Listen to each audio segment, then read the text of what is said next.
எனக்காக உங்களுடைய டைமை கொடுத்து இந்த வீடியோ பார்க்குறவங்க எல்லாருக்குமே ரொம்ப நன்றி. இப்போ நம்ம 11th எக்கனாமிக்ஸில் லெசன் நம்பர் 9 வந்து ஆல்ரெடி பார்ட் 1 வந்து பார்த்துட்டோம். இப்போ பார்ட் 2 ரிமைனிங் இருக்கிறத பார்த்துருவோம். என்ன சொல்லியிருந்தது அப்படின்னா, நமக்கு இந்தியாவுடைய மேம்பாட்டு அனுபவங்கள், எக்ஸ்பீரியன்சஸ், ஓகேவா, டெவலப்மெண்ட் எக்ஸ்பீரியன்சஸ் இன் இந்தியா. நம்ம 1947லேருந்து இப்போ வரைக்கும், அதாவது எல்பிஜிக்கு முன்னாடி நமக்கு எப்படி கிமு கிபி சொல்லுவோமோ, எல்பிஜிக்கு முன் எல்பிஜிக்கு பின் அப்படின்னு அந்த லெசனை வந்து நம்ம ரெண்டாக கிளாஸிஃபை பண்ணிடணும். எல்பிஜிக்கு முன்னாடி க்ளோஸ்டு எக்கானமி, அதுக்கப்புறம் ஓப்பன் எக்கனாமியாக மாறிச்சு. சோஷியலிசம் ஃபாலோ பண்ணிகிட்டு இருந்தோம், அதாவது பொதுத்துறைக்கு அதிக முக்கியத்துவம் கொடுத்தோம் சுதந்திரத்துக்கு அப்புறம். அதுக்கப்புறம் நமக்கு 91க்கு அப்புறம் 1991க்கு அப்புறம் நமக்கு ப்ரைவேட்டைசேஷன், எல்பிஜி நம்ம லிபரலைசேஷன், ப்ரைவேட்டைசேஷன், குளோபலைசேஷன் கொண்டு வந்தோம். அதுக்கப்புறம் தனியார் துறைகளும் உள்ளே வந்தாங்க. நம்மளுடைய பொருட்கள் உலகமயமாச்சு, அதாவது WTOவில் நம்ம சேர்ந்தோம். இது எல்லாமே நமக்கு எப்படியெல்லாம் வந்து நம்மளுடைய மேம்பாட்டு அனுபவங்கள் இருக்குது அப்படிங்கிறது பார்த்துட்டோம். அதில் எஃப்டிஐனா என்ன, எஃபிஐனா என்ன அப்படிங்கிறதெல்லாம் பார்த்தோம், டீட்டெயிலாகவே பார்த்தோம்னு நினைக்கிறேன். இதில் இன்னொன்று மட்டும் இருக்குது, நமக்கு எஃப்ஐபிபி அப்படின்னு சொல்லுவாங்க. அது என்ன எஃப்ஐபிபி அப்படின்னா, இதுதான் நமக்கு ஒரு தொழில் தொடங்குறாங்க அப்படின்னா தேர்ந்தெடுக்கப்பட்ட பகுதிகள், என்ன பர்டிகுலர் பிளேஸில் நேரடி வெளிநாட்டு முதலீடு, அதாவது எஃப்டிஐ பண்ணணும் அப்படின்னா அவங்க ஈஸியாக சிம்பிளாக சொல்லணுன்னா வச்சுக்கோங்களேன், சிங்கிள் விண்டோ கிளியரன்ஸ்னு சொல்லுவாங்க. சிங்கிள் விண்டோ கிளியரன்ஸ், அதாவது அவங்க ஈஸியாக வந்து எந்த ஒரு வெயிட்டிங்கும் இல்லாமல், எந்த ஒரு ரெஸ்ட்ரிக்ஷனும் இல்லாமல் ஈஸியாக ஒரே அடியாக, முன்னாடியெல்லாம் தொழில் தொடங்கணும்னா ரொம்ப லைசன்ஸ் வாங்கணும், பெர்மிஷன் வாங்கணும், அப்ளிகேஷன்லேருந்து ரொம்ப டிலே ஆகும். இப்போ வந்து சிங்கிள் விண்டோ கிளியரன்ஸில் வந்து நம்ம பண்ணிக்கலாம். அப்போ ஒற்றைச்சாளர முறை அப்படின்னு தமிழில் சொல்லுவாங்க.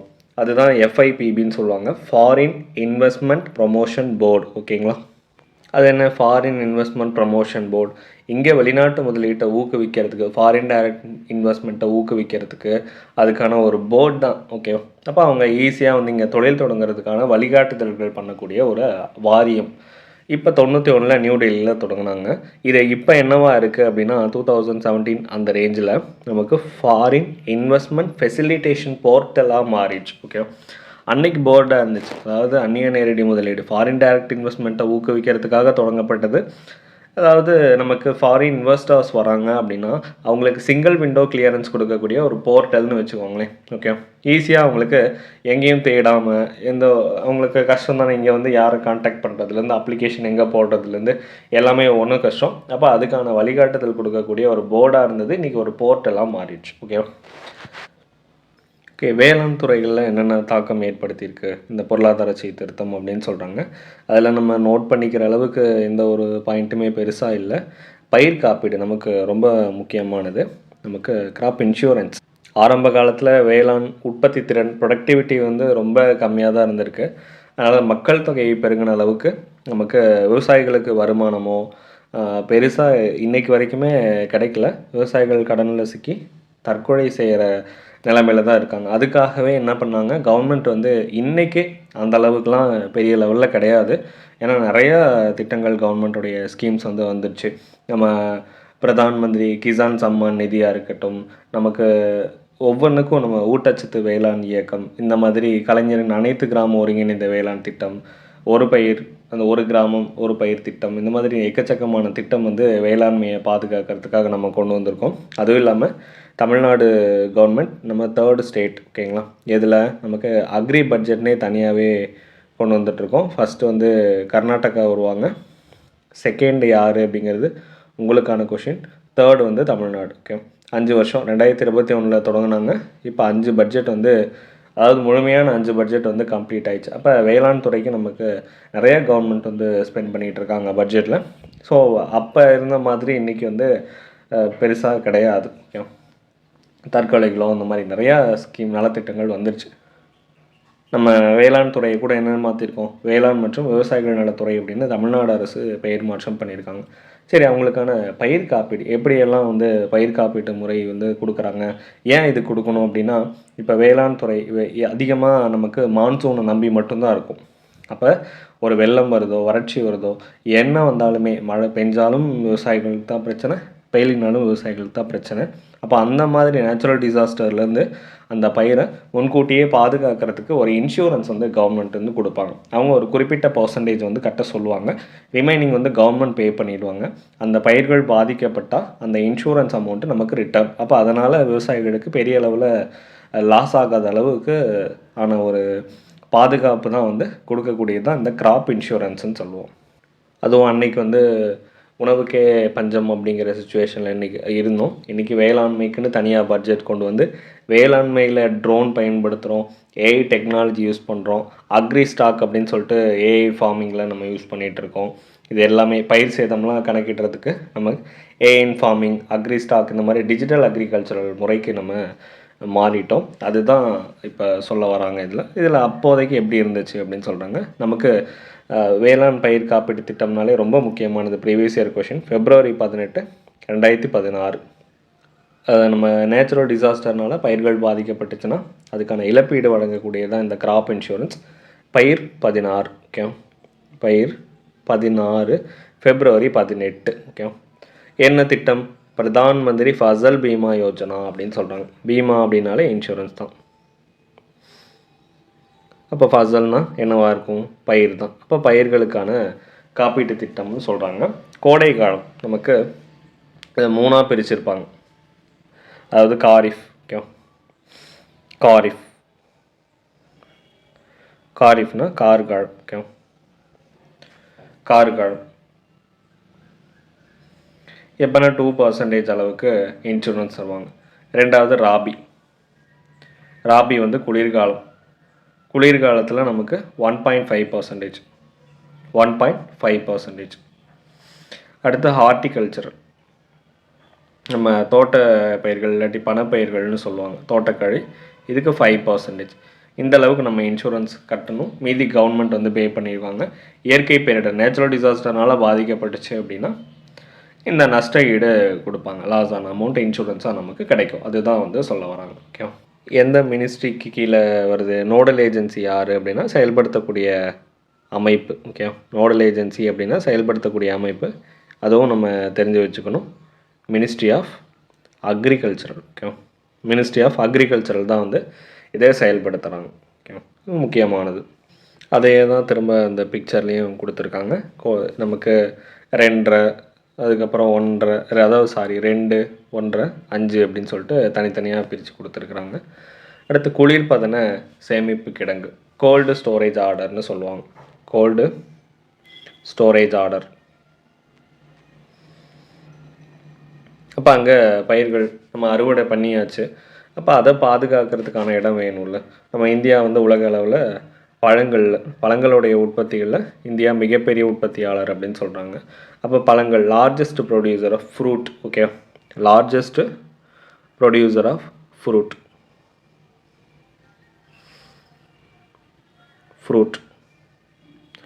அதுவே வந்து காய்கறிகளில் second largest producer of vegetable. இது அப்பப்போ சேஞ்ச் ஆகக்கூடியது தான். ஸ்கூல் புக்கில் இருக்க டேட்டா என்னவோ இது இப்போ நான் சொல்லிடுறேன். அதுக்கப்புறம் கரண்ட் அஃபேர் என்னங்கிறது பார்த்துக்குவோம். இது செகண்ட் லார்ஜஸ்ட், ஓகே. எது? நமக்கு வெஜிடபிள்ஸில் செகண்ட் லார்ஜஸ்ட் ப்ரொடியூசர். நம்ம அறுவடைக்கு அப்புறம், அதாவது நம்ம ஹவர்ஸ் பண்ணதுக்கு அப்புறம் என்ன ஆகுது அப்படின்னா அது ஸ்டோர் பண்ணி வைக்கணும்ல. அதுக்கப்புறம் அறுவடைக்கு அப்புறம் ஒரு 25லேருந்து 30% வரைக்கும் இழப்பீடு தான் ஆகுது அப்படின்னு சொல்கிறாங்க. அந்த எதனால் இதாகுது? டியூ டு புவர் ஸ்டோரேஜ் அப்படின்னு சொல்கிறாங்க, ஓகே. டியூ டு நம்மகிட்ட ஸ்டோரேஜ் ஃபெசிலிட்டி இல்லாதனால இதை வந்து இழந்துடுறோம். ஒரு 25லேருந்து 30% வரைக்கும் நமக்கு லாஸ் தான் ஆகுது. ப்ராடக்ட்ஸ் எல்லாமே நம்ம உற்பத்தி பண்ணுறது எல்லாமே 25லேருந்து 30% வரைக்கும் லாஸ் ஆகுது, ஓகே. அதாவது எதுக்கு last before the reaching consumer, நம்ம கன்சியூமர் ரீச் பண்ணுறதுக்கு முன்னாடியே அதாவது விவசாயிகள்கிட்ட நுகர்வோருக்கு போகிறதுக்கு முன்னாடியே 25%லேருந்து 30% வரைக்கும் நமக்கு ஸ்டோரேஜ் ஃபெசிலிட்டி இல்லாததுனால, அதை சேமிப்பு வைக்கிறதுக்கான கிடங்கு இல்லாததுனால லாஸ் தான் ஆகுது பழங்களும் காய்கறிகளும், ஓகே. அதை தான் சொல்ல வராங்க. அப்போ அவங்கள போகிறதுக்கு முன்னாடியே வந்து பழங்கள் காய்கறிகளுடைய தரம், அதோடைய அளவு ரொம்ப கம்மியாக இருக்குது. நுகர்வோர் அடையிறதுக்கு முன்னாடி அதோடைய குவாலிட்டி ரொம்ப மோசமாகிடுது, அழுகி போயிடுது. அப்போ இதனால் நிறையா பிரச்சனைகள் ஏற்படுது.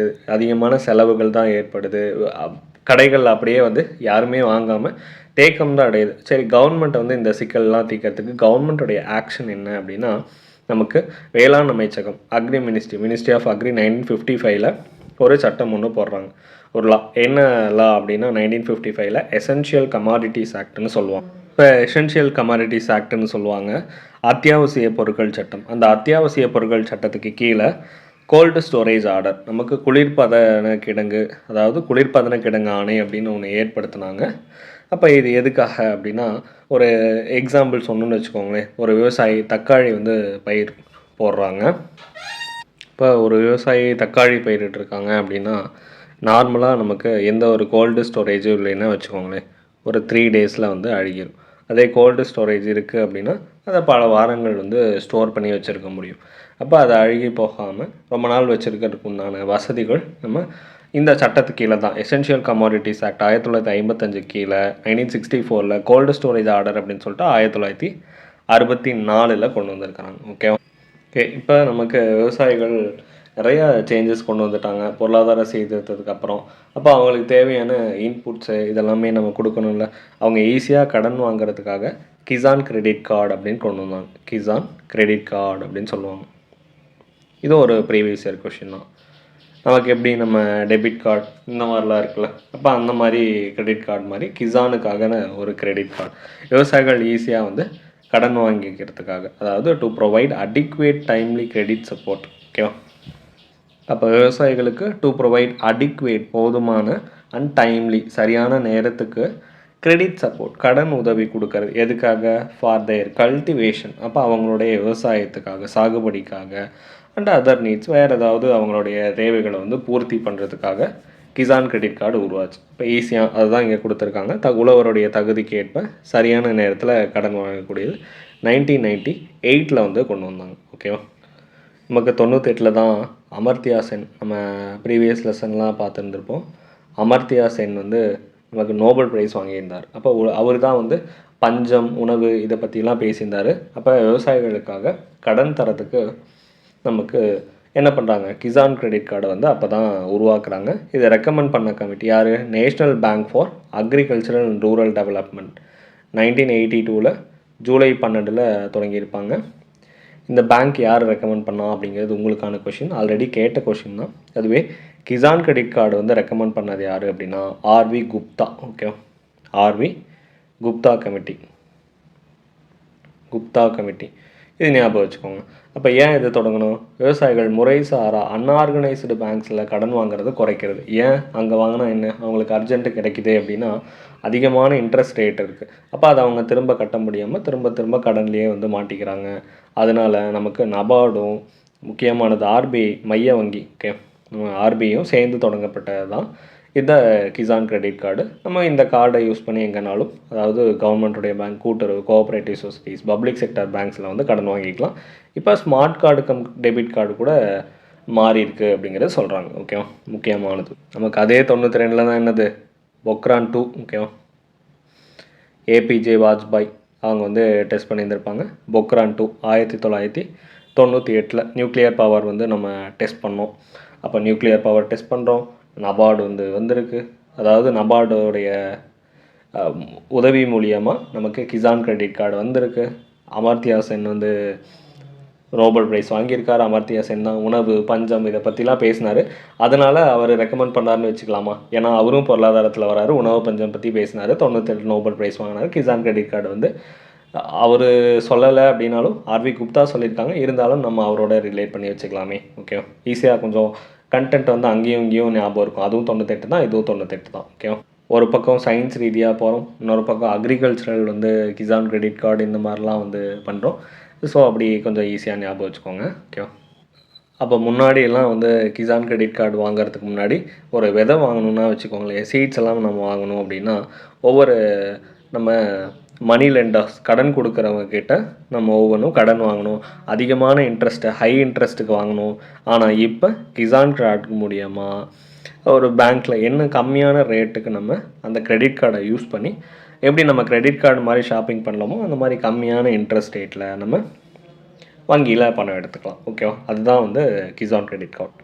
ஓகே, அதுக்கப்புறம் அறுவடைக்கு பின் என்னென்ன பண்ணுறாங்க அப்படிங்கிறத சொல்கிறாங்க. நமக்கு இந்தளவு இதெல்லாம் பழைய டேட்டா. இதை மட்டும் ஞாபகம் வச்சுக்கோங்க. இந்திய வேளாண் ஆராய்ச்சி கழகம், ஐகேர் அப்படின்னு சொல்லுவாங்க. Indian council of agricultural research. உங்களுக்கான கொஷின், இது எப்போ தொடங்குனாங்க, எங்கே இருக்குது, இதனுடைய ஹெட் குவார்ட்டர்ஸ் எங்கே இருக்குது? ICAR, Indian council of agricultural research, இந்திய வேளாண் ஆராய்ச்சி கழகம் எப்போ தொடங்கினாங்கிறது உங்களுக்கான கொஷின். இது ஒன்றும் இல்லை, ஜஸ்ட்டு இப்போ ஒரு எக்ஸாம்பிள் சொல்லணுன்னா, ஒரு 1000 ரூபாய்க்கு நம்ம பொருள், அதாவது சாப்பாட்டுக்காக சமைக்கிறதுக்காக வாங்கி வச்சுருக்கோம். ஆனால் சமைக்கிறதுக்கு முன்னாடியே அதில் ஒரு 400 ரூபாய்க்கான பொருள் வந்து அழுகிருச்சு, கெட்டு போச்சு. அப்போ மீதி 600 ரூபாய்க்கு உண்டான பொருள் தான் இருக்குது. அப்போ அதுதான், அப்போ மீதியெல்லாம் நமக்கு என்னது, குப்பையில் கொட்டுற மாதிரி தான் அந்த மீதி 400 ரூபாய்க்கு உண்டான பொருள். அந்த மாதிரி அறுவடைக்கு அப்புறம் எவ்வளோ வந்து லாஸ் ஆச்சு அப்படிங்கிறது கால்குலேட் பண்ணி கொடுத்துருக்காங்க. இது 2014 சொல்லியிருக்காங்க. நம்ம அது ரொம்ப பழைய டேட்டா, அதெல்லாம் நமக்கு வேணாம். ஓகே. இப்போ கிசான் கிரெடிட் கார்டை வச்சு விவசாயி வந்து ஒரு 2 lakh வரைக்கும், அதிகபட்சம் ஒரு 2 லட்சம் வரைக்கும் கடன் வாங்கலாம் அப்படிங்கிறது ஞாபகம் வச்சுக்கோங்க. அதுவும் இப்போ ரீசெண்டாக அலைடு செக்டார்ஸ், அது கூட வந்து மீன் வளம், நம்ம ஃபிஷரிஸ் டிபார்ட்மெண்ட்டு, கேட்டிஸ் லைஃப் ஸ்டாக், நம்ம கால்நடை வளர்ப்புக்கும் கூட இந்த கடனை வந்து நீட்டிச்சிருக்கிறதா வந்து சொல்கிறாங்க. இதெல்லாம் கரண்ட் அஃபேர்ஸ். ஓகே, நீங்கள் அப்பப்போ கரண்ட் அஃபேர்ஸ் படிக்கும் போது இதோடு அப்படியே சேர்த்து கனெக்ட் பண்ணி வச்சுக்கோங்க. ஓகே, அப்போ தான் வந்து நமக்கு கரண்ட் அஃபேர்ஸ் பார்க்கும்போது ஈஸியாக இருக்கும். அதாவது அண்டர்ஸ்டாண்ட் ஆகும் கரண்ட் அஃபேர்ஸ். இந்த கான்செப்ட் நம்ம ஸ்கூல் புக்கில் படித்தோம்ல, அதே தான் இங்கேயே சொல்கிறாங்க அப்படின்னு அங்கே படிக்கிற கரண்ட் அஃபேர்ஸை இதோட ரிலேட் பண்ணி படிச்சுக்கணும், அவ்வளோதான். அப்போ வந்து கோல்டு ஸ்டோரேஜ்னால் 25 to 30 வரைக்கும் ரெடியூஸ் ஆச்சு.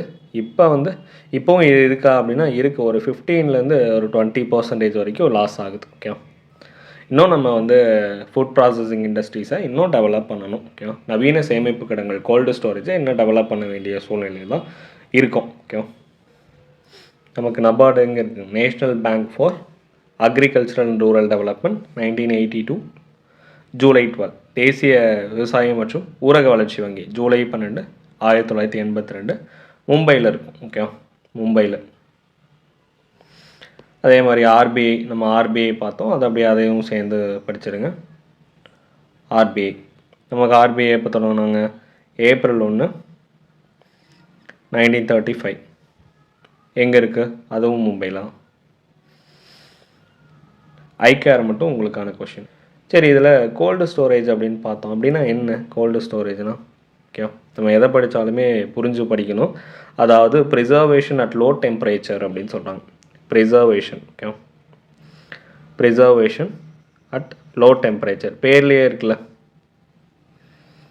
நம்ம கட்டுப்படுத்தப்பட்ட ஒரு வெப்பநிலை, அதாவது இவ்வளோ டெம்பரேச்சரில் நமக்கு அந்த ஒவ்வொரு பொருள், நம்ம சின்ன கிளாஸ்லலாம் வந்து சயின்ஸில் கொடுத்துருந்துருப்பாங்க, 6th 7th புக்கிலலாம், 9th புக்கில் கூட இருக்கும். ஒவ்வொரு பொருட்களை ஒவ்வொரு மெத்தடில் வந்து நம்ம ஸ்டோர் பண்ணி வைக்கணும். அப்போ கோல்டு ஸ்டோரேஜ் அப்படிங்கிறது ப்ரிசர்வேஷன் அட் லோ டெம்பரேச்சர், குறைந்த வெப்பநிலையில் ஒரு பொருளை சேமித்து வைக்கிறது, ப்ரிசர்வ் பண்ணி வைக்கிறது தான் வந்து நமக்கு கோல்டு ஸ்டோரேஜ் ஆர்டர் அப்படின்னு சொல்லுவாங்க. அதாவது குளிர்பதன சேமிப்பு கிடங்கு. இப்போ கிசான் கிரெடிட் கார்டு, இப்போ எக்ஸாம்பிள் ஒரு 4% வந்து வட்டி வீதம்னு வச்சுக்குவோம் விவசாயிகளுக்கு. Okay, 4% interest rate, low interest ரேட்டில் நமக்கு ஜென்ரலாக கிரெடிட் கார்டு வச்சோன்னா, ஜென்ரல் கிரெடிட் கார்டில் வச்சோன்னு வச்சுக்கோங்களேன், ஒரு 15லேருந்து ஒரு 30% வரைக்கும் நமக்கு இன்ட்ரெஸ்ட் ரேட் வைக்கிறாங்க. அப்படின்னா கிசான் கிரெடிட் கார்டு நமக்கு 1991 அப்புறம் பொருளாதார சீர்திருத்தத்துக்கு அப்புறம் 98 கொண்டு வந்து ஒரு 4% இன்ட்ரெஸ்ட் ரேட்டை தான் உங்களுக்கு கடன் கொடுப்பாங்க. புரியுதா?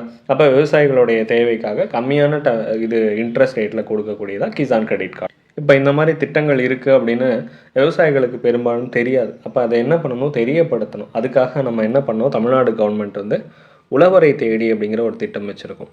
உழவரை தேடி. இப்போ இந்த திட்டம் வந்து உங்களுக்கான கொஷின் என்னென்னா, எப்போ தொடங்கினாங்க, அது வந்து எவ்வளோ வில்லேஜஸ் வந்து ஒரு தாலுக்கில் வந்து செலக்ட் பண்ணுவாங்க, ஒரு வட்டாரத்தில் எவ்வளோ வில்லேஜ் வந்து செலக்ட் பண்ணுவாங்க. வில்லேஜ் அவுட்ரீச் கேம்பெயின்னு சொல்லுவாங்க இங்கிலீஷில். Village outreach campaign. Okay, outreach campaign. அப்போ இது எவ்வளோ வில்லேஜ் வந்து செலக்ட் பண்ணுவாங்க அப்படிங்கிறது உங்களுக்கான கொஷின். இன்னொன்று, நீங்கள் அதை பற்றி, இந்த ஸ்கீம் பற்றி தெரிஞ்சுக்கோங்க. ரொம்ப முக்கியமான ஸ்கீம். எப்போ தொடங்கினாங்க, எதுக்காக, எவ்வளோ வில்லேஜ் வந்து செலக்ட் பண்ணுவாங்க அப்படிங்கிறது நீங்கள் தேடி அதைய கண்டுபிடிச்சி எனக்கு சொல்லுங்கள். ஓகேவா? நமக்கு நெக்ஸ்ட்டு பேஜில் என்னென்ன பொருள், உணவு பயிர்கள் எவ்வளோ வீணாகுது அப்படின்னு சதவீதத்தில் கொடுத்துருக்காங்க. இதை நமக்கு வேணாம். ஓகேவா? அவ்வளோ இம்பார்ட்டன்ட் கிடையாது. சரி, இந்த பேரா ஃபுல்லாக என்ன கொடுத்துருக்காங்க அப்படின்னா, நமக்கு உணவுப் பொருள் வந்து சேதமாகுது அப்படின்னு படிச்சிட்டோமா, லாஸஸ் வந்து நிறையா ஆகுது. ஓகேவா, பயிர்கள் வந்து லாஸஸ் நிறையா ஆகுது. அப்போ அறுவடைக்கு அப்புறம் ஏற்படுற நஷ்டத்தை தவிர்க்கணும். அப்போ அதை ரெடியூஸ் பண்ணணும். அதுக்காக மினிஸ்ட்ரி ஆஃப் ஃபுட் ப்ராசஸிங்னு சொல்லுவாங்க, மோஃப்பி அப்படிங்கிற ஒரு மினிஸ்ட்ரி இம்ப்ளிமெண்டட் செவரல் ஸ்கீம்ஸ், நிறைய திட்டங்களை வந்து செயல்படுத்துகிறாங்க. எதுக்கு? டு ரெடியூஸ் லாஸஸ்ன்னு சொல்கிறாங்க. ஓகே, நம்ம உணவுப் பொருட்கள் வந்து விரயங்கள் குறைக்கிறதுக்கும் அறுவடைக்கு அப்புறம் நிறையா இழப்பீடுகள் உருவாகும். அதுக்காக மோஃப்பின்னு என்னது? Ministry of food processing.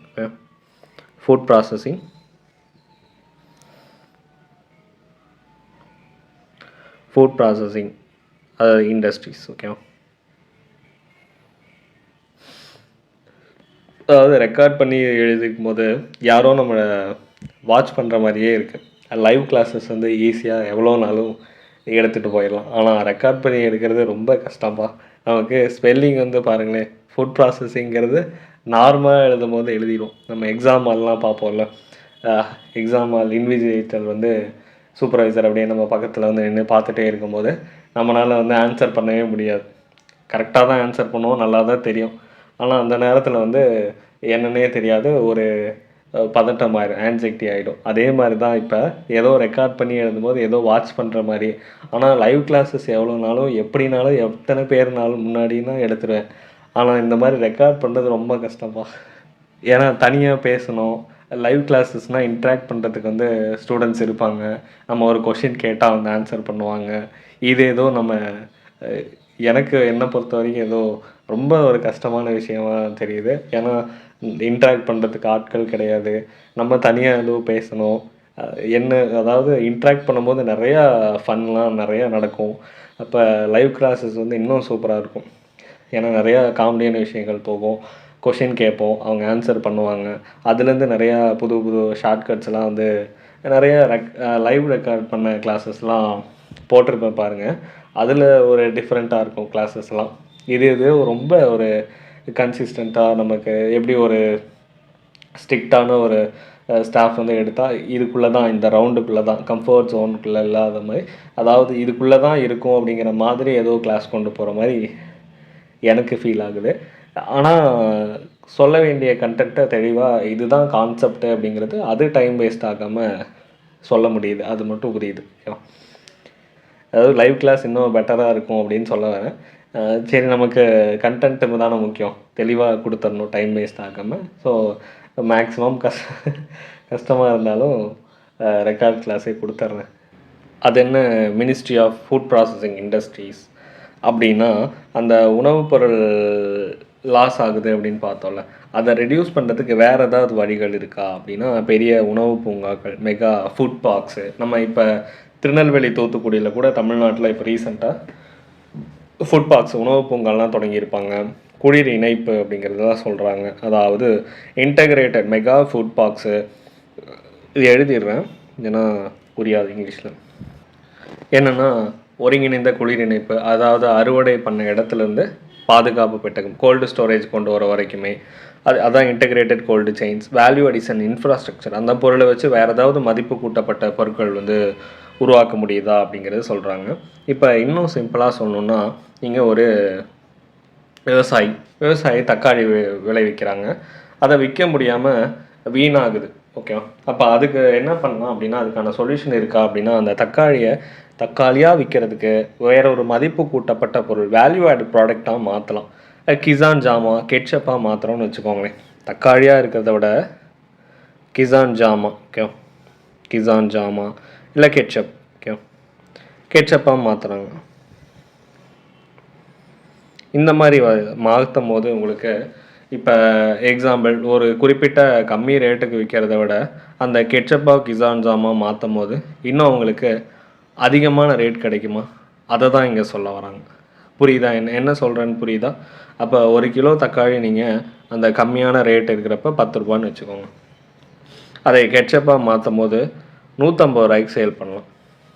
இதுதான் இங்கே சொல்ல வராங்க. அப்போ இங்கே இது மூலியமாக உணவுப் பொருள் வீணாகிறத தடுக்கலாம். ஓகேவா, அதுக்குனால தான் நமக்கு என்னது மெகா ஃபுட் பார்க்ஸ் உருவாக்கணும், கோல்டு செயின் வந்து உருவாக்கணும், இன்டகிரேட்டட் அதாவது வேல்யூ அடிஷன் இன்ஃப்ராஸ்ட்ரக்சரை உருவாக்கணும். எதுக்காக? Creating the massive hubs with the storage and processing facilities under one roof, ஒரே ரூஃபு கீழே கிரியேட்டிங் அ மேசிவ் ஹப்ஸ். ஓகேவா? மேசிவாக ஒரு ஹப் ஒன்று கிரியேட் பண்ணணும். எதுக்காக? வித் ஸ்டோரேஜ், ஸ்டோர் பண்ணுறதுக்காகவும், ப்ராசஸிங் ஃபெசிலிட்டிஸ். ஓகேவா? அதுக்குள்ளே ப்ராசஸிங் ஃபெசிலிட்டிஸ் ஒன் ரூஃப், ஒரே இடத்துல மிகப்பெரிய அளவில் உருவாக்கணும். அதாவது ஒரு அக்ரி மால் மாதிரி. அப்போ விவசாயிகள் அவங்களுக்கு தேவையான காய்கறிகளை அங்கே கொண்டு வந்தால் அங்கேயே என்ன பண்ணலாம்? கிரேடிங் தனித்தனியாக தரம் பிரித்து அங்கேயே கோல்டு செயின் குளிரூட்டப்பட்ட வாகனங்களில் அவங்க வெளிநாடுகளுக்கு கூட அனுப்பலாம். இல்லை வேல்யூ ஆடட் ப்ராடக்டாக வந்து மாற்றலாம். தக்காளியாக கெட்சப்பாக மாற்றலாம், கிஜான் ஜாமாக மாற்றலாம். இந்த மாதிரி வந்து ஒவ்வொரு பொருட்களாக மாற்றலாம். அதை தான் இந்த பேரால் சொல்ல வராங்க. அது சிம்பிளாக நம்ம மைண்டில் ஸ்டோர் பண்ணிக்கிற மாதிரி விஷயம் இதில் ஒன்றும் இல்லை. ஓகே, அதுக்கு எதுக்கு இவ்வளோ நேரம் சொல்கிறேன் அப்படிங்கிறீங்களா? எந்த லைன் படித்தாலுமே ஒரு லெசன் படிக்கிறோம் அப்படின்னா தெளிவாக படிச்சிடணும். முதல் டைம் தெளிவாக படிச்சிடணும். அடுத்த டைம் படிக்கிறோம் அப்படின்னா அதில் இம்பார்ட்டன்ட் கண்டென்ட்டை மட்டும் நம்ம படிச்சுட்டு போயிடணும். ஓகேவா? ஏன்னா லெசனில் என்ன இருக்குன்னு முதல்ல ஸ்டோரி தெரிஞ்சுக்கணும்ல. அடுத்து ஏபிஎம்சி. ஏபிஎம்சி அப்படின்னா அக்ரிகல்ச்சரல் ப்ரொடியூஸ் மார்க்கெட் கமிட்டி, வேளாண் பொருட்கள் அங்காடி குழு. அப்படின்னா என்ன? வேளாண் பொருள் அங்காடி குழு, விவசாய பொருட்கள் அங்காடி குழு, அக்ரிகல்ச்சரல் ப்ரொடியூஸ் மார்க்கெட் கமிட்டி அப்படின்னா என்ன அப்படின்னா இடைத்தரகர்கள், மிடில் மேன் இல்லாமல், ஓகேவா, அவங்க வந்து விவசாயிகள் சுரண்டப்படுறத, அவங்கள எக்ஸ்ப்ளாய்ட் பண்ணுறத தடுத்து அவங்களுக்கு சரியான ரேட் கிடைக்கணும். ஓகேவா? அப்போ இடைத்தரகர்கள் இல்லாமல் வந்து கவர்மெண்ட் ரெகுலேட்டட் மார்க்கெட்னு சொல்கிறாங்க. ஓகேவா? சிம்பிளாக சொல்லணும்னா கவர்மெண்ட் ரெகுலேட்டட் மார்க்கெட், அதுதான் வந்து ஏபிஎம்சி. இப்போ கவர்மெண்ட் ரெகுலேட்டட் மார்க்கெட்னா where the farmers sell to the licensed traders. நம்ம சரியான வணிகர்களுக்கு அந்த கன்சியூமர்ஸ்க்கு இந்த பொருளை வந்து கொண்டு போக வைக்கலாம். அதை தான் இங்கே சொல்ல வராங்க. ஏபிஎம்சி அப்படிங்கிறது ஒரு ஸ்டாச்சுட்டரி படி, சட்டப்படியான அமைப்பு. ஓகே, ஸ்டாச்சுட்டரி படி, சட்டப்படியான அமைப்பு. என்ஷூரிங் த ஃபேர் ப்ரைஸ், விவசாயிகளுக்கு என்ன ஆகுது? ஃபேர் ப்ரைஸ் வந்து கிடைக்கிறத என்ஷூர் பண்ணுது. அதுக்கப்புறம் ப்ரிவென்டிங் த எக்ஸ்ப்ளாய்டேஷன், விவசாயிகள் வந்து மிடில் மேன் எக்ஸ்ப்ளாய்ட் பண்ணுறதை புரியும்னு நினைக்கிறேன் ஈஸியாக. அதாவது நம்ம உழவர் சந்தையெல்லாம் இருக்குல்ல, அப்போ விவசாயிகளே டைரெக்டாக போய் அவங்களுடைய பொருளை சேல் பண்ணலாம். அங்கே ஒரு அதிகாரி இருப்பாங்க, அவங்க வந்து விலையை கண்காணிப்பாங்க. அதனால் விவசாயிகள், அதாவது வியாபாரிகள் விவசாயிகளை ஈஸியாக ஏமாற்றலாம் முடியாது. ஓகே, அப்போ அதுதான் வந்து லைசன்ஸ்டு ட்ரேடர்ஸ்னு சொல்லியாச்சு. லைசன்ஸ்டு ட்ரேடர்ஸுக்கு தான் நம்ம விற்க முடியும். ஓகே, அப்போ ஈஸியாக வந்து, அதாவது விவசாயிகளை வணிகர்கள் ஏமாத்துறதுக்கான வாய்ப்புகள் இருக்குது. அப்போ அதுக்கான வாய்ப்பை கொடுக்கக்கூடாது அப்படின்னு சொல்லிட்டு ஒரு அஃபீஷியல் வந்து ஃபேர் ப்ரைஸ் என்ன பண்ணுவாங்க? மானிட்டர் பண்ணிகிட்டே இருப்பாங்க. அப்போ இது ஒரு ரெகுலேட்டட் மார்க்கெட் தான். இது ஏபிஎம்சிங்கிறது ஒரு ஸ்டாச்சுட்டரி படி என்ன பண்ணி கொடுக்குது விவசாயிகளுக்கு? டு என்ஷூர் த ஃபேர் ப்ரைஸும் ப்ரிவென்டிங் த எக்ஸ்ப்ளாய்டேஷனையும் வந்து கண்ட்ரோல் பண்ணுது. ஓகே, ப்ரிவென்ட் பண்ணுது அவங்களுக்கு. அப்போ நம்ம ஒரு உழவர் சந்தை மாதிரி தான். இப்போ சரி, இதில் புக்கில் என்ன கொடுத்துருக்காங்க? வேளாண்மை அல்லது தோட்டப்பயிர்கள், கால்நடை பொருட்களை வந்து வணிகம் செய்கிறதுக்கு, அவங்க ட்ரேட் பண்ணுறதுக்கு மாநில அரசாங்கத்தால், இது வந்து ஒரு ஸ்டேட், ஓகே, ஸ்டேட் கவர்மெண்ட்டால் உருவாக்கப்பட்ட ஒரு ஸ்டாச்சுட்டரி படி, சட்டப்படியான ஒரு அமைப்பு. என்னென்னலாம் இவங்க பண்ணுவாங்க அப்படிங்கிறது கீழே ஒரு 6 பாயிண்டில் கொடுத்துருக்காங்க பாருங்கள். இப்போ இதில் என்னது? வேளாண் அங்காடிகள், அக்ரிகல்ச்சரல் மார்க்கெட்டில் கவர்மெண்ட்டு, ப்ரைவேட்டு, கூட்டுறவு, அதாவது கவர்மெண்ட்டு, அரசு, தனியார் கூட்டுறவை வளர்ச்சி பெற செய்தல். கவர்மெண்ட்டும் ப்ரைவேட்டும் ஒன்றா இருக்கிறாங்க. அடுத்து நம்ம மார்க்கெட் சார்ந்த விரிவாக்க பணிகள், நம்ம விவசாயம், அதாவது அவங்களுக்கு என்னென்னலாம் அங்கே ஃபெசிலிட்டிஸ் வந்து பண்ணி கொடுக்கலாம் அப்படிங்கிறது பார்ப்பாங்க. ரேட்டை வந்து கண்காணிக்கிறது, நிர்ணயிக்கிறது எல்லாமே டிரான்ஸ்பரன்சியாக இருக்கும், வெளிப்படைத்தன்மையோடு இருக்கும். அடுத்து விற்பனை செஞ்ச அதே அன்னைக்கு அவங்களுக்கு பணம் வந்து கிடச்சிரும். ஓகே, என்றைக்கு பொருள் வந்து விற்பனை செய்கிறாங்களோ அந்த அன்றைக்கே பணம் கிடச்சிரும். அதுக்கப்புறம் அக்ரிகல்ச்சரல் ஆக்டிவிட்டீஸை வந்து ப்ரமோட் பண்ணுறது இவங்களுடைய வேலை. வேளாண் பொருட்கள், அதாவது எவ்வளோ வந்திருக்கு, அதோடைய ரேட் என்ன அப்படிங்கிறது எல்லாமே உங்களுக்கு டிஜிட்டலைஸ்டாக வந்து ஷோ பண்ணுவாங்க. விவசாயிகளுக்கு டிஜிட்டல் ஸ்க்ரீன் மூலியமாக உங்களுக்கு காட்சிப்படுத்துவாங்க. அதுதான் ஏபிஎம்சியோடைய. இப்போ இது என்ன? அரசு மற்றும் தனியார் கூட்டுறவு அப்படின்னு என்ன சொல்ல வராங்க? APMC works with the government and private sector. Okay, works with government and private. அதாவது நம்ம சாலை ஓரத்தில் ப்ரைவேட்டாக வந்து விவசாயிகள்லாம் நேரடியாக அவங்க வியாபாரம் பண்ணிகிட்ருக்காங்கன்னு வச்சுக்கோங்களேன்.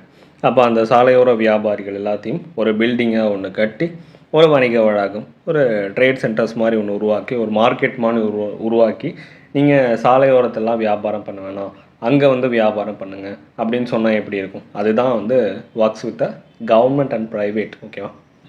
ரெண்டாவது என்னது? எக்ஸ்பேண்ட் தயர் மார்க்கெட் ரீச் அப்படின்னு சொல்கிறாங்க. Providing the services that help farmers to understand and expand their market reach. அப்படின்னா அங்காடி சார்ந்த விரிவாக்க பணிகளை உழவர்களுக்கு வழங்குது. அதாவது நீங்கள் ஒரு ஒரு விவசாயி இருக்காருன்னா தக்காளியை சாக்குப்பையில் போட்டு அமுத்தி கொண்டு போகிறாரு அப்படின்னா அதில் ஒரு சிலது லாஸ் ஆகலாம், அது வீணாக போகலாம், அழுகலாம், இந்த மாதிரிலாம் நடக்கலாம். ஆனால் அதை ஒரு பிளாஸ்டிக் பாக்ஸில் வச்சு இல்லை ஏதோ ஒரு பாக்ஸில் அடுக்கி அழகாக கொண்டு போனோம் அப்படின்னா அதை எந்த ஒரு பொருளும் வீணாகாமல் அதிகமான ரேட்டுக்கு வந்து சேல் பண்ணலாம். அப்போ இந்த மாதிரி விவசாயிகளுக்கு சொல்லித்தரது அவங்களுக்கான சந்தை ஃபெசிலிட்டியை இன்னும் சர்வீஸ் அதிகப்படுத்துறது தான் எக்ஸ்பேண்ட் தயர் மார்க்கெட் ரீச். ஓகேங்களா?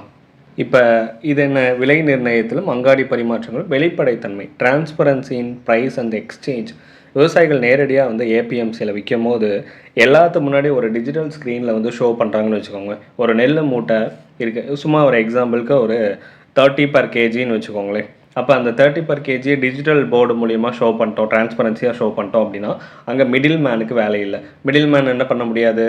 விவசாயிகளை ஏமாற்றி அவங்கள கம்மியான ரேட்டுக்கு வந்து வாங்கி அதிகமான ரேட்டுக்கு சேல் பண்ண முடியாது. அப்போ இதுதான் வந்து transparency in price and exchange. ஓகேங்களா? இப்போ இது என்ன? Ensuring the payment to the farmers.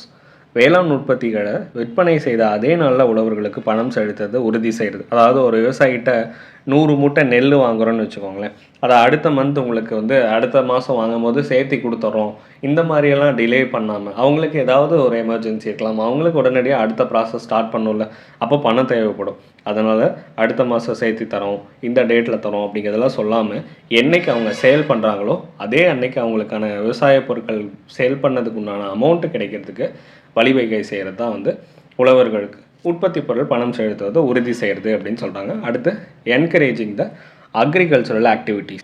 விவசாயிகளுக்கு வெறுமனே நீங்கள் வந்து சேல் பண்ணுங்கள் அப்படிங்கிறதெல்லாம் சொல்லாமல் என்கரேஜ் பண்ணுறது அவங்களுக்கு. Promoting the better farming practice and mark ப்ராக்டிஷன்ஸ்னு சொல்கிறாங்க. பார்ட்டிசிபேஷன். ஓகேவா? அதாவது promoting the better farming practices எப்படியெல்லாம் வந்து விவசாயம் பண்ணலாம் இன்னும் பெட்டராக. அதுக்கப்புறம் மார்க்கெட் பார்ட்டிசிபேஷன், சந்தையில் பங்களிப்பு கொடுக்கறது. இப்போ அவங்களுக்கு என்ன சொல்லலாம் அப்படின்னா, அவங்கள நமக்கு ஹை ஈல்டு வெரைட்டி சீட்ஸ் வந்து போட சொல்லலாம், ஆர்கானிக் ஃபெர்டிலைசர்ஸ் வந்து யூஸ் பண்ணலாம், இயற்கை உரங்கள் நீங்கள் யூஸ் பண்ணுங்கள், அந்த வளாகத்தில் புதுமையான ரகங்கள், புதிய ரக விதைகள் வந்து ஹை ஈல்டிங் சீட்ஸ் வந்து யூஸ் பண்ணுங்கள் அப்படிங்கிறத அவங்களுக்கு சொல்லித்தரலாம். ஓகேவா? அப்போ ஒரு நம்ம ஏபிஎம்சிக்குள்ளே நுழையும் போதே சந்தையில், இப்போ எக்ஸாம்பிள் வந்து ஒரு சந்தை இருக்குதுன்னு வச்சுக்கோங்களேன், அதுலேயே டிஜிட்டல் போர்டில் இன்றைக்கி இந்த பொருள் இந்த ரேட்டுக்கு விற்கிது அப்படின்னு சொல்லி, இந்த ரேட்டு மூலிமா இவ்வளோ குறைஞ்சிருக்கு அப்படின்னு சொல்லிட்டு நம்ம அதுலேயே டிஸ்பிளே வந்து ஷோ பண்ணிட்டோம் அப்படின்னா அவங்களுக்கு இன்னும் வந்து ஈஸியாக இருக்கும், டிரான்ஸ்பரன்சியாகவும் இருக்கும், ஸ்டாக்ஸ் எவ்வளோ இருக்குது அப்படிங்கிறது அவங்களுக்கு நேரடியாக சொல்லிடலாம். அவங்கள ஏமாற்று விவசாயிகளை யாருமே பெருசாக இந்த ஏபிஎம்சி கொண்டு வந்தது மூலயமா யாருமே ஏமாற்ற முடியாது. இது ஒரு ஸ்டாச்சுட்டரி படி, இது வந்து ஸ்டேட் கவர்மெண்ட்னால் உருவாக்கப்பட்ட ஒரு சட்டப்பூர்வமான அமைப்பு. ஓகே, முக்கியமானது ஞாபகம் வச்சுக்கணும். ஏபிஎம்சி அதே மாதிரி சென்ட்ரல் கவர்மெண்ட்டுடைய டிஜிட்டல் மார்க்கெட் இருக்குது, ஈநாம் அப்படின்னு சொல்லுவாங்க. Okay, eNAM 2016 electronics national agricultural market. Okay, agricultural market, அதாவது ஒரு விவசாயி தன்னுடைய பொருளை ஆன்லைன் மூலியமாக இந்தியா முழுக்க வியாபாரிகளுக்கு விற்கக்கூடிய ஒரு ஆன்லைன் மார்க்கெட்டு தான் வந்து ஈநாம். ஓகே, 2016 ஈநாம்னா எலக்ட்ரானிக் நேஷ்னல் அக்ரிகல்ச்சரல் மார்க்கெட். ஒரு விவசாயி தன்னுடைய பொருட்களை, விவசாய பொருளை இந்த ஆன்லைன் மார்க்கெட் மூலிமா இந்தியா முழுக்க இருக்க நமக்கு ட்ரேடர்ஸுக்கு சேல் பண்ணலாம். ஓகே, இது ரொம்ப இது சென்ட்ரல் கவர்மெண்ட்டோடைய ஒரு திட்டம், ஞாபகம் வச்சுக்கோங்க. தமிழில் வந்து என்ன சொல்லுவாங்கன்னா மின்னணு தேசிய வேளாண் சந்தைன்னு சொல்லுவாங்க. மின்னணு தேசிய வேளாண் சந்தை, தேசிய வேளாண் சந்தை 2016. முக்கியமான ஒரு டேட்டா, ஞாபகம் வச்சுக்கணும். நம்ம சோஷியல் இஷ்யூஸ் படிக்கும் போது எல்லாமே இன்டர்லிங்க்டாக படிப்போம். ஒரு ஸ்கீம்னால இன்னொரு ஸ்கீம்டு வந்துச்சு அப்படின்னு சொல்லிட்டு அப்போ இயர்லாம் வந்து நம்ம சேர்த்து படிச்சுக்குவோம். ஈநாம்னா 2016. நமக்கு நிறைய டெக்னிக்கல் டேர்ம்ஸ் யூஸ் பண்ணோம் அப்படின்லாம் நினைக்க வேணாம். இங்கே கோல்டு செயின் கூட ஒரு சிலருக்கு புரியாமல் இருந்திருக்கலாம். ஓகேவா? கோல்டு செயின் இல்லைங்க, கோல்டு செயின் அப்படின்னா அறுவடையிலேருந்து நுகர்வோர் வரைக்குமே, கன்சியூமர் வரைக்கும், நம்ம ஹார்வெஸ்ட் பண்ணுறதுலேருந்து கன்சியூமர் வரைக்கும் எல்லாமே கோல்டு ஸ்டோரேஜ்லேயே வச்சுருக்கிறது, அதாவது ப்ரிசர்வ் பண்ணியே வைக்கிறது தான் வந்து கோல்டு செயின். புரியுதுங்களா? வேல்யூ அடிஷன்னா நமக்கு தெரியும்ல, ஒரு பொருளை தரம் உயர்த்து அதோடைய குவாலிட்டியை இன்னும் இன்க்ரீஸ் பண்ணி வேறு ஒரு பொருளாக மாற்றி அதனுடைய ப்ரைஸை இன்க்ரீஸ் பண்ணுறது, அதாவது பால் வந்து நெய்யாக மாறுறது. இது கூட ஒரு வேல்யூ அடிஷன் தான். ஓகே, தமிழில் வந்து மதிப்பு கூட்டப்பட்ட பொருள் அப்படின்னு சொல்லுவாங்க. இதெல்லாம் சும்மா ஜென்ரலான ஒரு இதுதான். ஓகேவா? நமக்கு Tamil Nadu food processing policy. Okay, உங்களுக்கான question, Tamil Nadu food processing policy எந்த வருஷம்? Food processing policy. தமிழ்நாடு உணவு பூங்காக்களை வந்து ஊக்குவிக்கிறதுக்காக ஒரு கொள்கை வந்து தொடங்கினாங்க. இதோட இயர் வந்து உங்களுக்கு தெரிஞ்சால் எந்த வருஷம் அப்படிங்கிறத காமெண்ட் பண்ணுங்கள். ஏபிஎம்சி வந்து ஒரு ஸ்டாச்சுட்டரி படினா நமக்கு தெரியும்ல, பார்லிமெண்ட், நாடாளுமன்றம் வந்து ஒரு சட்டம் போட்டு அந்த சட்டத்தினால் நிறுவப்பட்ட ஒரு அமைப்பு தான் வந்து, சட்டத்தால் உருவாக்கப்பட்ட ஒரு அமைப்பு தான் வந்து ஸ்டாச்சுட்டரி படி அப்படின்னு சொல்லுவாங்க, சட்டப்படியான ஒரு அமைப்பு. சரி, இந்த பேஜில் என்ன சொல்ல வராங்க அப்படின்னா, அக்ரிகல்ச்சரல் கிரைசிஸ் என்னென்னலாம் வந்து விவசாயிகள் நெருக்கடியை வந்து சந்தித்தாங்க. நமக்கு புதிய பொருளாதார கொள்கை, நியூ எக்கனாமிக் பாலிசி வந்ததுக்கப்புறம் அக்ரிகல்ச்சரல் கிரைசிஸ் என்னென்னலாம் விவசாயிகள் நெருக்கடியை ஃபேஸ் பண்ணாங்க. நியூ ட்ரேட் பாலிசிஸ், புது வர்த்தக கொள்கை வந்து என்னென்னலாம் கொண்டு வந்தாங்க. அப்போ தாராளமயமாக்கலுக்கு அப்புறம், அதாவது லிபரலைசேஷன் பண்ணதுக்கப்புறம் விவசாய பொருட்களுடைய அக்ரியோடைய ப்ராடக்ட்ஸ் எல்லாத்தோடைய ரேட்டும் இன்க்ரீஸ் ஆச்சு. சப்சிடியை வந்து குறைக்க ஆரம்பித்தாங்க கவர்மெண்ட்டு. அடுத்து இம்போர்ட்டுக்கு இருந்த கட்டுப்பாடுகள், ரெஸ்ட்ரிக்ஷனை வந்து கொஞ்சம் லிபரல் பண்ணி விட்டாங்க.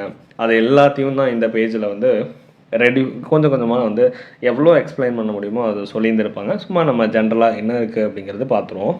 ஃபஸ்ட்டு எடுத்தவொடனே என்ன ஒரு க்ரைசிஸ் கொடுத்துருக்காங்க அப்படின்னா, inputs, major inputs for the farmers. Seeds are the major inputs for the farmer. அவங்களுடைய அந்த ரேட் வந்து என்ன ஆயிடுச்சு, இன்க்ரீஸ் ஆயிடுச்சு. ஓகேவா? நம்ம இன்புட்ஸ், அதாவது முன்னாடிலாம் விவசாயிகளுக்கு மிகப்பெரிய ஒரு இன்புட்டே இது தான், சீட்ஸ் தான், விதைகள் தான்.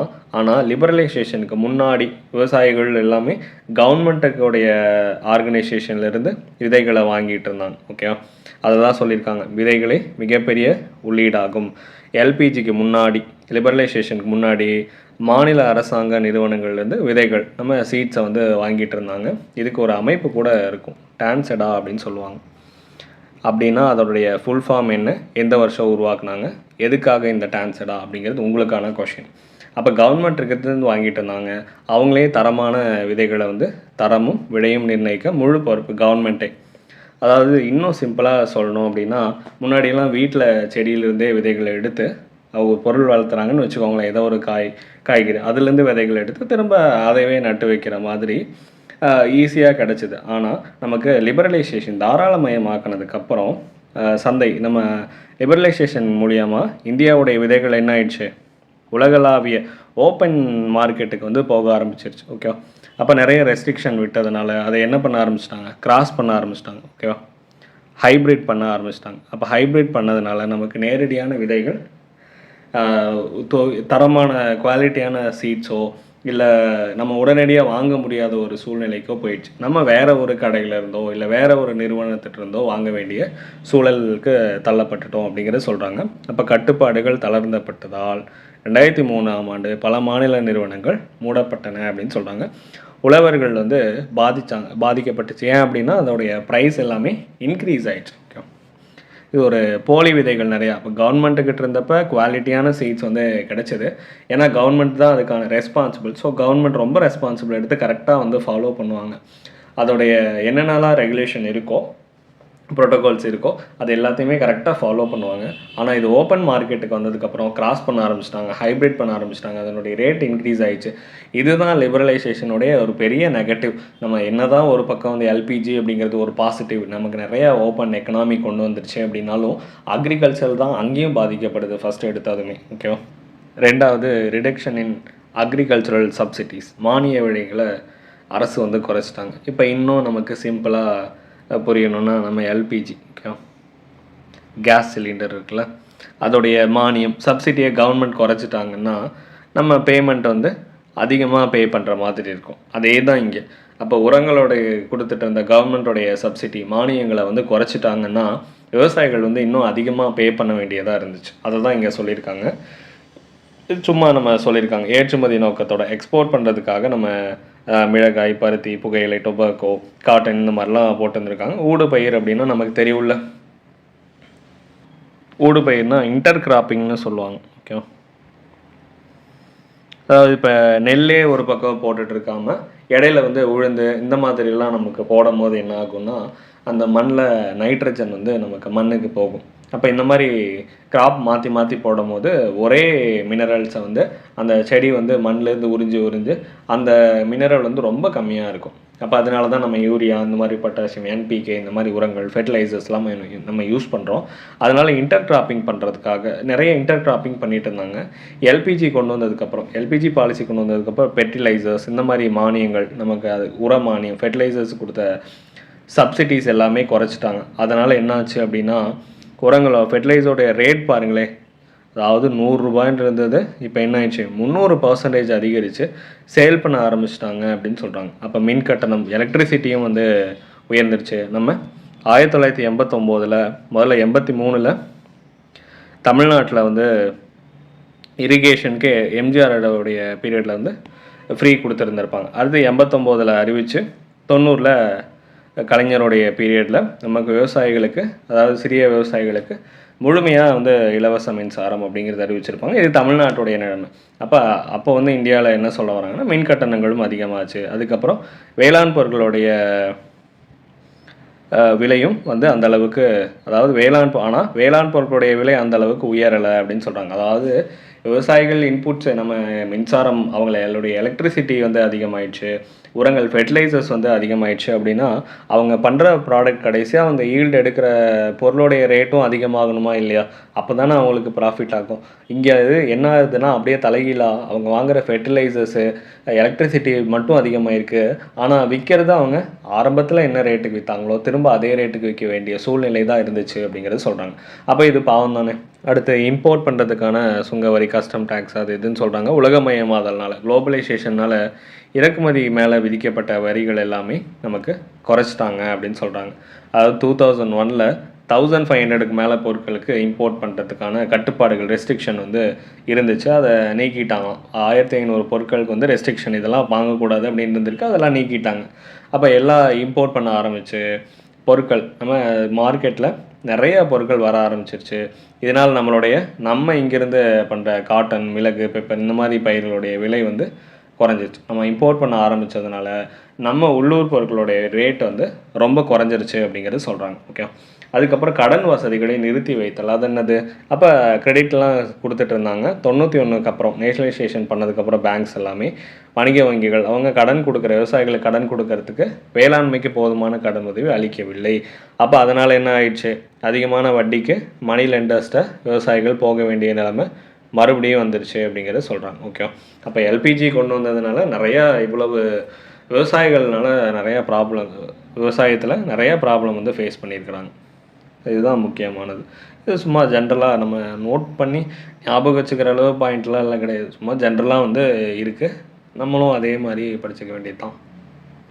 இதே மாதிரி நமக்கு விவசாயிகள் இயற்கை விவசாயம், அதாவது கெமிக்கல் ஃபெர்டிலைசரை வந்து குறைக்கணும் அப்படிங்கிறதுக்காக ஆல்ரெடி பார்த்துருந்துருப்போம்.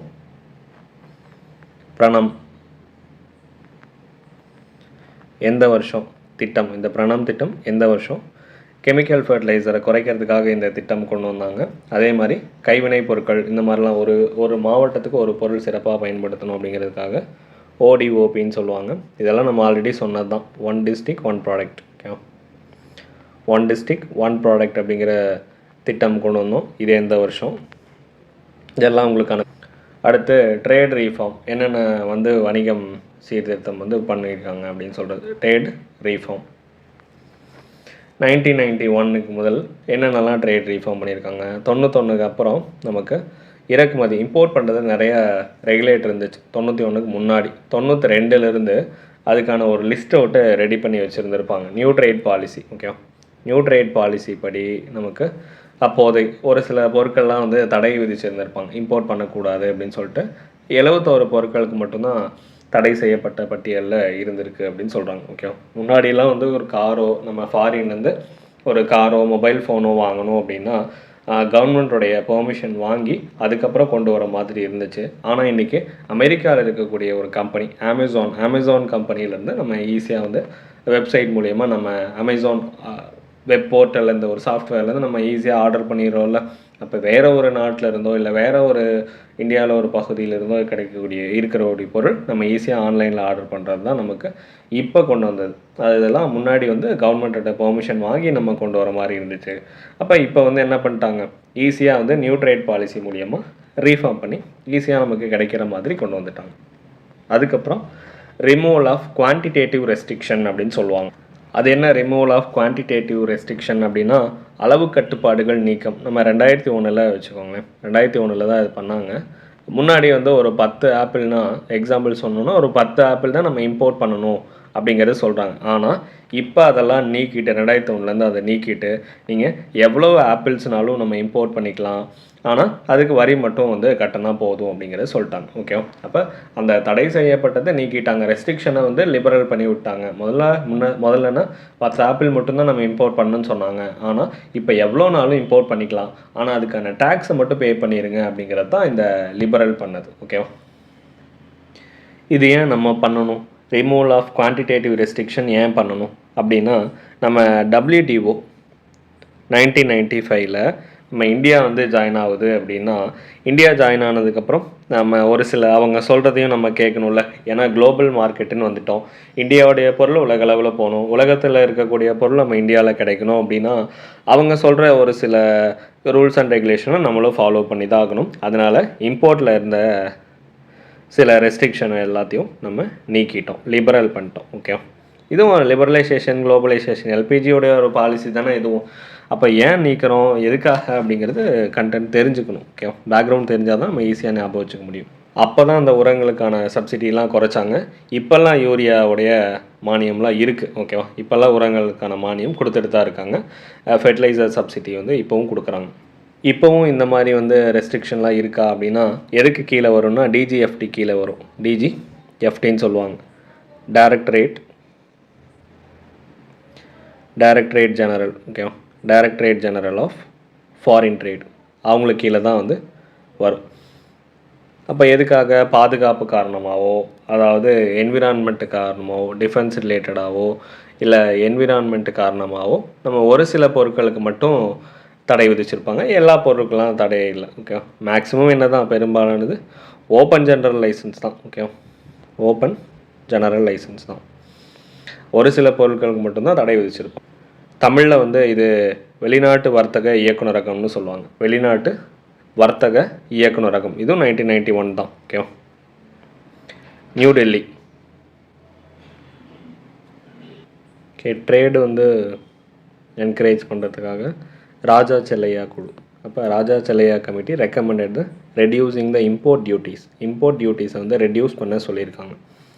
ஏன் அப்படின்னா நிறைய பொருட்கள் வந்து இங்கே சேலாகும். உலகளவைய குளோபலைசேஷன் பண்ணியிருக்கோம்ல, எவ்வளோ மேக்ஸிமம் எவ்வளோ பர்சன்டேஜ் அப்படின்னா 50% கிட்ட, அதாவது ராஜா செல்லையா. அப்போ ஈஸியாக நம்ம கொண்டு போகிறதுக்காக, செல்றது அப்படின்னா போகிறது தானே, அப்போ கொண்டு போகிறதுக்காக 50% அளவுக்கு நம்ம இம்போர்ட் டியூட்டிஸை வந்து ரெடியூஸ் பண்ணணும்னு சொல்கிறாங்க. எதுக்காக அப்படின்னா என்கரேஜ் த ட்ரேட். அப்போ ட்ரேடை வந்து என்கரேஜ் பண்ணுறதுக்காக குறைச்சிருக்காங்க. அதாவது எப்படின்னா 1991 நமக்கு 300%லேருந்து 150%, அதாவது அப்படியே பாதியாக குறைச்சாங்க. ஓகே, அப்போ இன்னும் வந்து குறைக்கிறதுக்கான முயற்சிகள் மேற்கொள்கிறாங்க அப்படின்னு சொல்கிறாங்க. புரியுதா என்னென்னு? அப்போ ராஜா செல்லையா, அப்போ முன்னாடிலாம் நம்ம எக்ஸாம்பிள் சொல்லணும்னா நமக்கு ஃபாரின் ஃபோன் வாங்கணும். இப்போ ஐஃபோன் வச்சுக்கோங்களேன். அப்போ ஐஃபோன் வாங்கணும் அப்படின்னா நமக்கு அதோடைய விலையை விட ஒரு 3 மடங்கு 3 டைம்ஸ் என்ன பண்ணணும், டேக்ஸ் வந்து பே பண்ணணும். ஆனால் இப்போ அந்த டேக்ஸை வந்து ரெடியூஸ் பண்ணதுனால ஓரளவுக்கு நம்ம மலிவாக நமக்கு கொஞ்சம் காஸ்ட் எஃபெக்டிவாக வாங்க முடியுது. பழைய ரேட்டுக்கு இல்லாமல் இப்போ ஓரளவு கம்மியாக வாங்க முடியுது. அதாவது ஒரு பொருளுடைய பாதி விலையை நம்ம என்ன பண்ணலாம், வரியாக வந்து இப்போ குறைச்சிட்டாங்க. இப்போ அந்த பொருள் ரூ.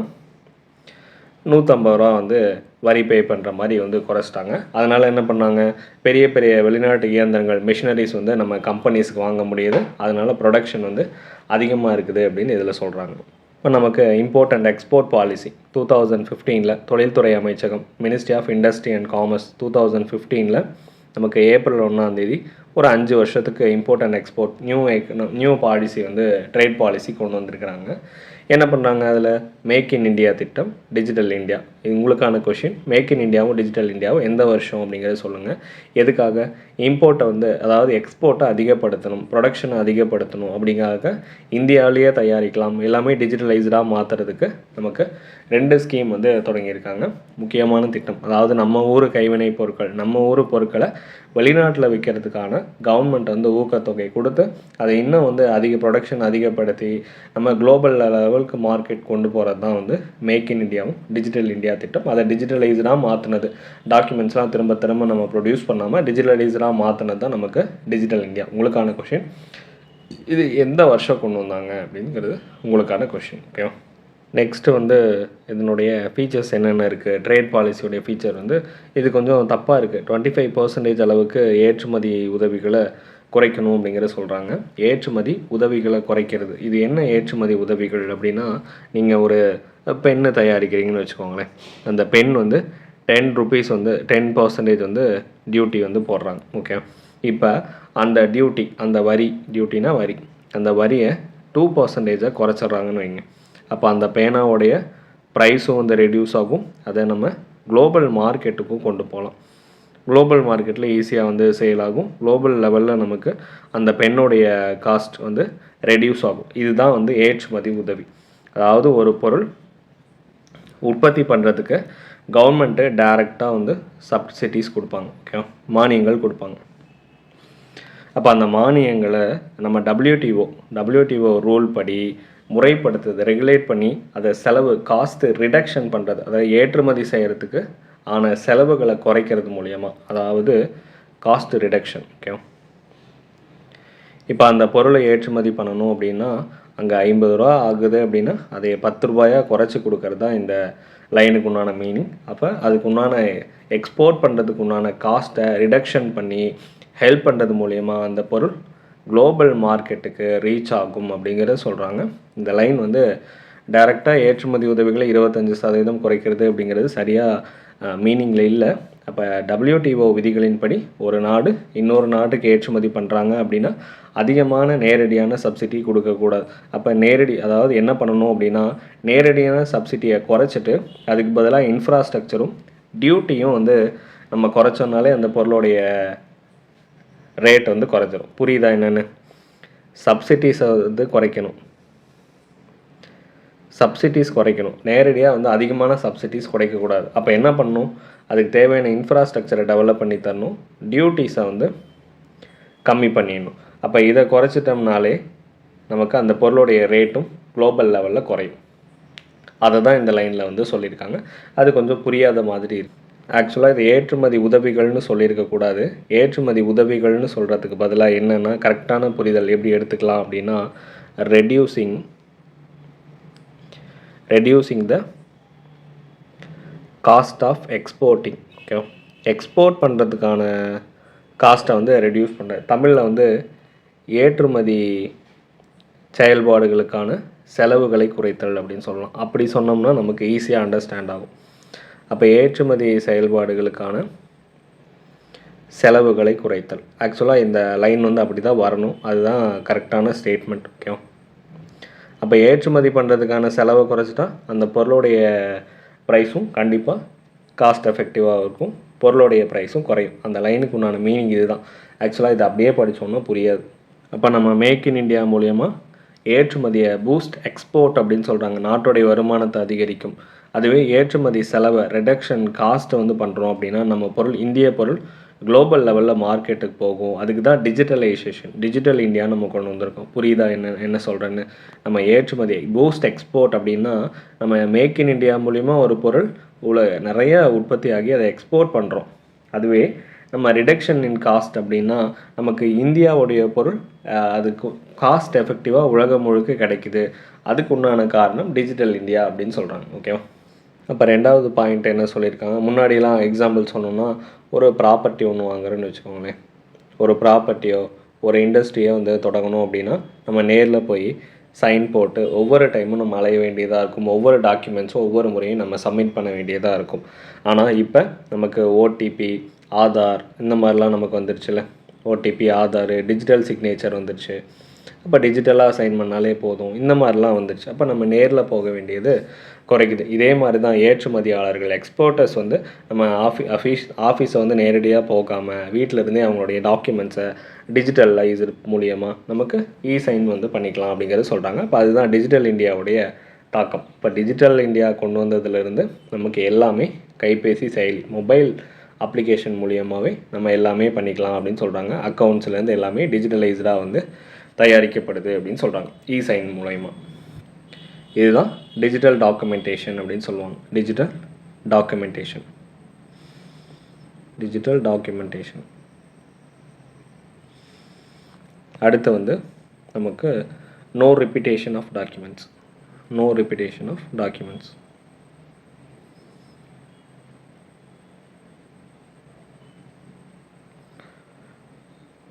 இதில் என்ன சொல்ல வராங்க அப்படின்னா, நீங்கள் ஒவ்வொரு டைமும் நம்ம பேங்க்கில் எப்படி கேஒய்சி அப்டேட்னு சொல்லுவாங்களே, ஒவ்வொரு டைமும் கொடுத்தா தான் ஒவ்வொரு டைமும் பணம் எடுக்கும் போது ஆதார் கார்டோடைய காப்பி நம்ம கொடுக்கணுமா அப்படின்னா அந்த மாதிரிலாம் கிடையாது. அப்போ இப்போ இதுதான் ஈஸியாக நம்ம ஈஸ் ஆஃப் டூயிங் பிஸ்னஸ்ன்னு சொல்கிறாங்க.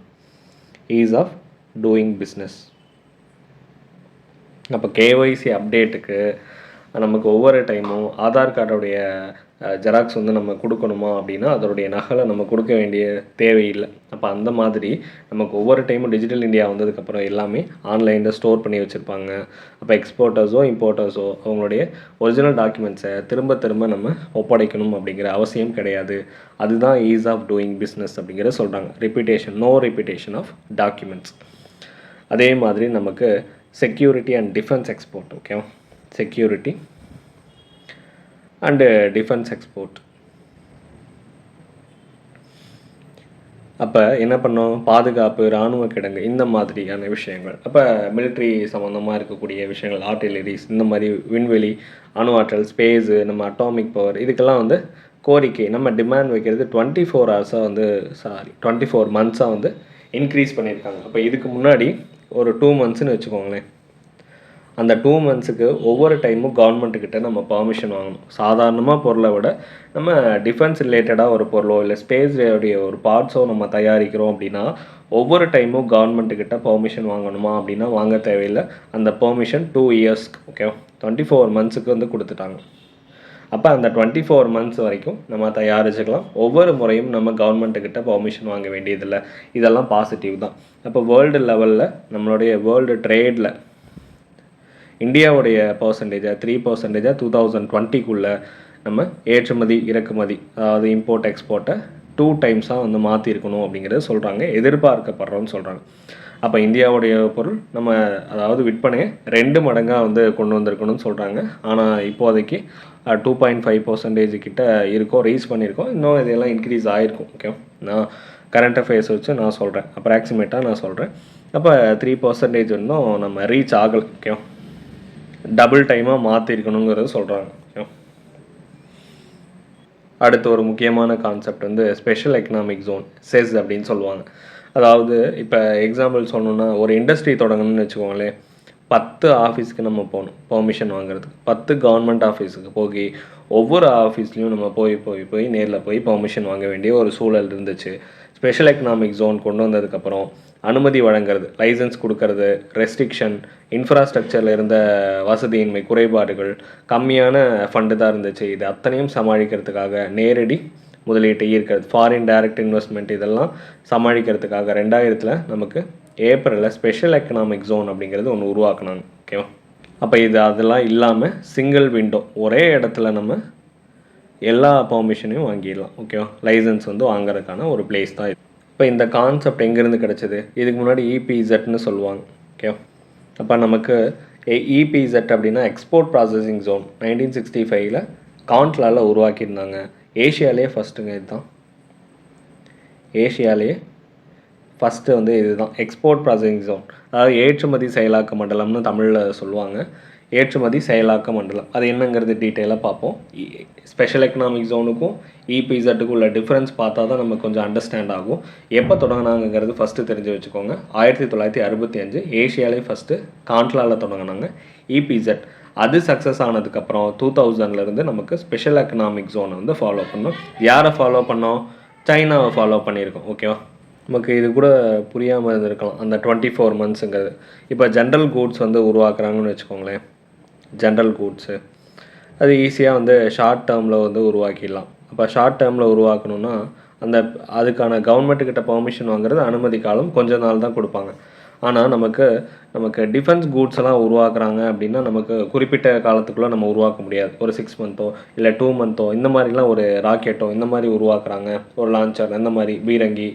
அப்போ பிரம்மோஸ் கூட நம்ம மிசைல்லாம் கொடுக்குற பிலிப்பைன்ஸுக்கு வந்து சேல் பண்ணிகிட்ருக்கோம். இதுக்கு டைம் எடுக்கும். அப்போ அந்த டைம் வந்து ஷார்ட் டைம் கிடையாது. ஒரு 2 வருஷம் எடுத்துக்குவாங்கன்னு வச்சுக்கோங்க. நம்ம ஒவ்வொரு டைம் இப்போ ஒரு 3 மந்த்ஸுக்குள்ளே பெர்மிஷன் கொடுக்குறாங்கன்னா ஒவ்வொரு 3 மந்த்ஸுக்கு ஒரு தடவை நம்ம பெர்மிஷன் வாங்கிட்டே இருக்க முடியாது. அப்போ அந்த கம்பெனி வந்து பிரம்மோஸ் மாதிரியான ஏவுகணை தயாரிக்கிறதுக்கு ஒவ்வொரு தடவையும் அரசுக்கிட்ட அனுமதி வாங்காமல் 24 மாதத்துக்கு உண்டான அனுமதியை கொடுத்துட்டாங்க. அப்போ அதுக்குள்ளே அவங்க அந்த பொருளை தயாரிச்சுக்கலாம். அப்போ 24 மந்த்ஸுக்கு வந்து அனுமதி வாங்க வேண்டியதில்லை அப்படிங்கிறது அதோடைய மீனிங். ஓகேவா? இந்த பேஜில் புரியாமல் அது ஒன்று தான் இருக்கும். அதை மட்டும் பார்த்தோம். நெக்ஸ்ட்டு ஸ்பெஷல் எக்கனாமிக் ஜோன் வந்ததுனால என்னென்ன ரீஃபார்ம் பண்ணியிருக்காங்க அப்படின்னா, government begin acquiring land acquisition of லேண்டுன்னு சொல்லுவாங்களே, நிலம் கையகப்படுத்துறது. எதுக்காக? For commercial and industrial purpose. கமர்ஷியலுக்காகவும் வணிகத்துக்காகவும் இண்டஸ்ட்ரியல் தொழிற்சாலை நடத்துவதற்காகவும் நிலத்தை வந்து கையகப்படுத்த தொடங்கினாங்க ஸ்பெஷல் எக்கனாமிக் ஜோன். சிம்பிளாக சொல்லணுன்னா ஒரு ஊர் இருக்குதுன்னு வச்சுக்கோங்க. ஒரு கிராமமோ இல்லை ஏதோ ஒரு சிட்டியோ, அதில் ஒரு குறிப்பிட்ட பகுதியை மட்டும் தேர்ந்தெடுத்து அங்கே இருக்கவங்களுக்கு மட்டும் ஒரு சில குறிப்பிட்ட சிறப்பு சலுகைகள் தருவோம் அப்படின்னு சொல்கிறது தான் நமக்கு ஸ்பெஷல் எக்கனாமிக் ஜோன். ஓகேவா? அதுதான் என்ன சொல்கிறாங்க, government as a part of reforms, அதாவது பொருளாதார சீர்திருத்தத்துடைய ஒரு பகுதியாக கவர்மெண்ட் பிகேன் அப்போ ஸ்டார்ட் பண்ணுறாங்க அக்யூரிங் லேண்ட் அக்யூர் பண்ணுறாங்க. எதுக்காக? ஃபார் கமர்ஷியல் அண்ட் இண்டஸ்ட்ரியல் பர்பஸுக்காக. ஓகே. அப்போ 2005 நமக்கு 2005லேருந்து நமக்கு சிறப்பு பொருளாதார மண்டலம் ஒரு 400 மண்டலங்கள் வந்து அறிவித்தாங்க அப்படின்னு சொல்கிறாங்க. 400 ஸ்பெஷல் எக்கனாமிக் ஜோன்ஸ் வந்து அறிவிச்சிருக்காங்க. இப்போ ஸ்பெஷல் எக்கனாமிக் ஜோன் வந்து பாலிசி அதுபடி 400 மண்டலங்கள் வந்து அறிவிச்சிருக்காங்க. அப்போ இந்த பாலிசியினால் என்னென்ன இருக்குது, உழவர்கள் வந்து விளைநிலங்களை இழக்க வேண்டிய சூழ்நிலை வந்துச்சு. ஆமாம், ஒரு இண்டஸ்ட்ரி வருது அப்படின்னா வேறு வழி கிடையாது, அந்த பகுதியில் விளைநிலங்கள் இழக்க வேண்டிய நிலை வந்துச்சு. உலகமயமாதல் நமக்கு எல்பிஜி கொண்டு வந்ததுனால நிறையா பாசிட்டிவும் இருக்குது, நெகட்டிவும் இருக்குது. அப்போ குளோபலைசேஷன் பண்ணதுனால ஏற்றுமதி முன்னேற்றம், நம்ம எக்ஸ்போர்ட்டில் இன்னும் க்ரோத் ஆனோம். ஏற்றுமதியை க்ரோத் பண்ணுறதுக்காக நிறையா நாடுகளும் வந்து பல நாடுகளில் ஸ்பெஷல் எக்கனாமிக் ஜோன் வந்து நம்ம என்ன சைனா மாடல் பார்த்து நம்ம கொண்டு வந்திருக்கோம் அப்படின்னா, இந்த மாதிரி நிறையா நாடுகளும் நம்ம சைனா மாடல் மட்டும் இல்லை, இன்னும் ஒரு சில நாடுகளுடைய மாடல்ஸும் நம்ம ஒவ்வொன்றும் அடாப்ட் பண்ணியிருந்திருப்போம். அப்போ அந்தந்த நாடுகளில் ஸ்பெஷல் எக்கனாமிக் ஜோன் வந்து கொண்டு வந்திருக்காங்க. ஓகே, இதே மாதிரி இதை தான் நம்ம படித்ததே தான் திரும்ப ஒரு பிக்சர் மாதிரி கொடுத்துருக்காங்க பாருங்க. எக்கனாமிக் ப்ராசஸிங் ஜோன் என்ன பண்ணியிருக்கு, அதிகளவு வெளிநாடு முதலீடு, அப்போ அதிகளவு ஃபாரின் டைரக்ட் இன்வெஸ்ட்மெண்ட் வந்து அட்ராக்ட் பண்ணதுனால 2000 அதோடைய வெற்றியை தொடர்ந்து நமக்கு ஸ்பெஷல் எக்கனாமிக் ஜோன் வந்து அறிவிக்க ஆரம்பித்தாங்க.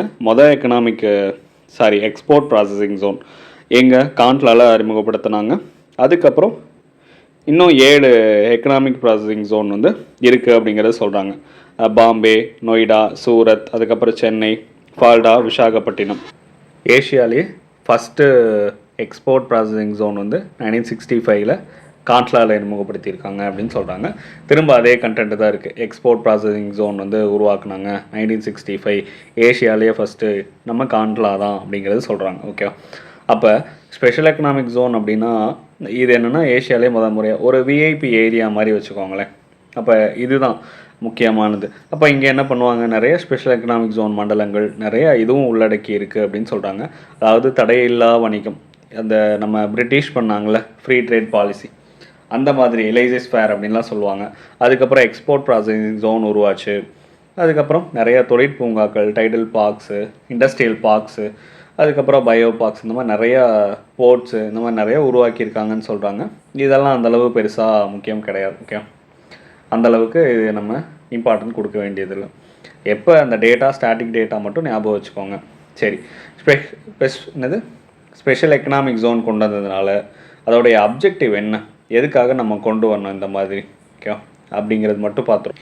ஃபஸ்ட்டு அப்ஜெக்டிவ் என்ன அப்படின்னா, வெளிநாடு முதலீடு எஃப்டிஐயை வந்து அதிகப்படுத்தியிருக்காங்க. ஓகேவா, increasing the foreign direct investment, ஓகேவா, இன்க்ரீஸிங் எஃப்டிஐன்னு சொல்கிறாங்க. அப்போ ஃபாரின் டைரக்ட் இன்வெஸ்ட்மெண்ட் அதிகரித்தா என்னது, நம்மளுடைய ஜிடிபி உயரும். கண்டிப்பாக அதுதானே.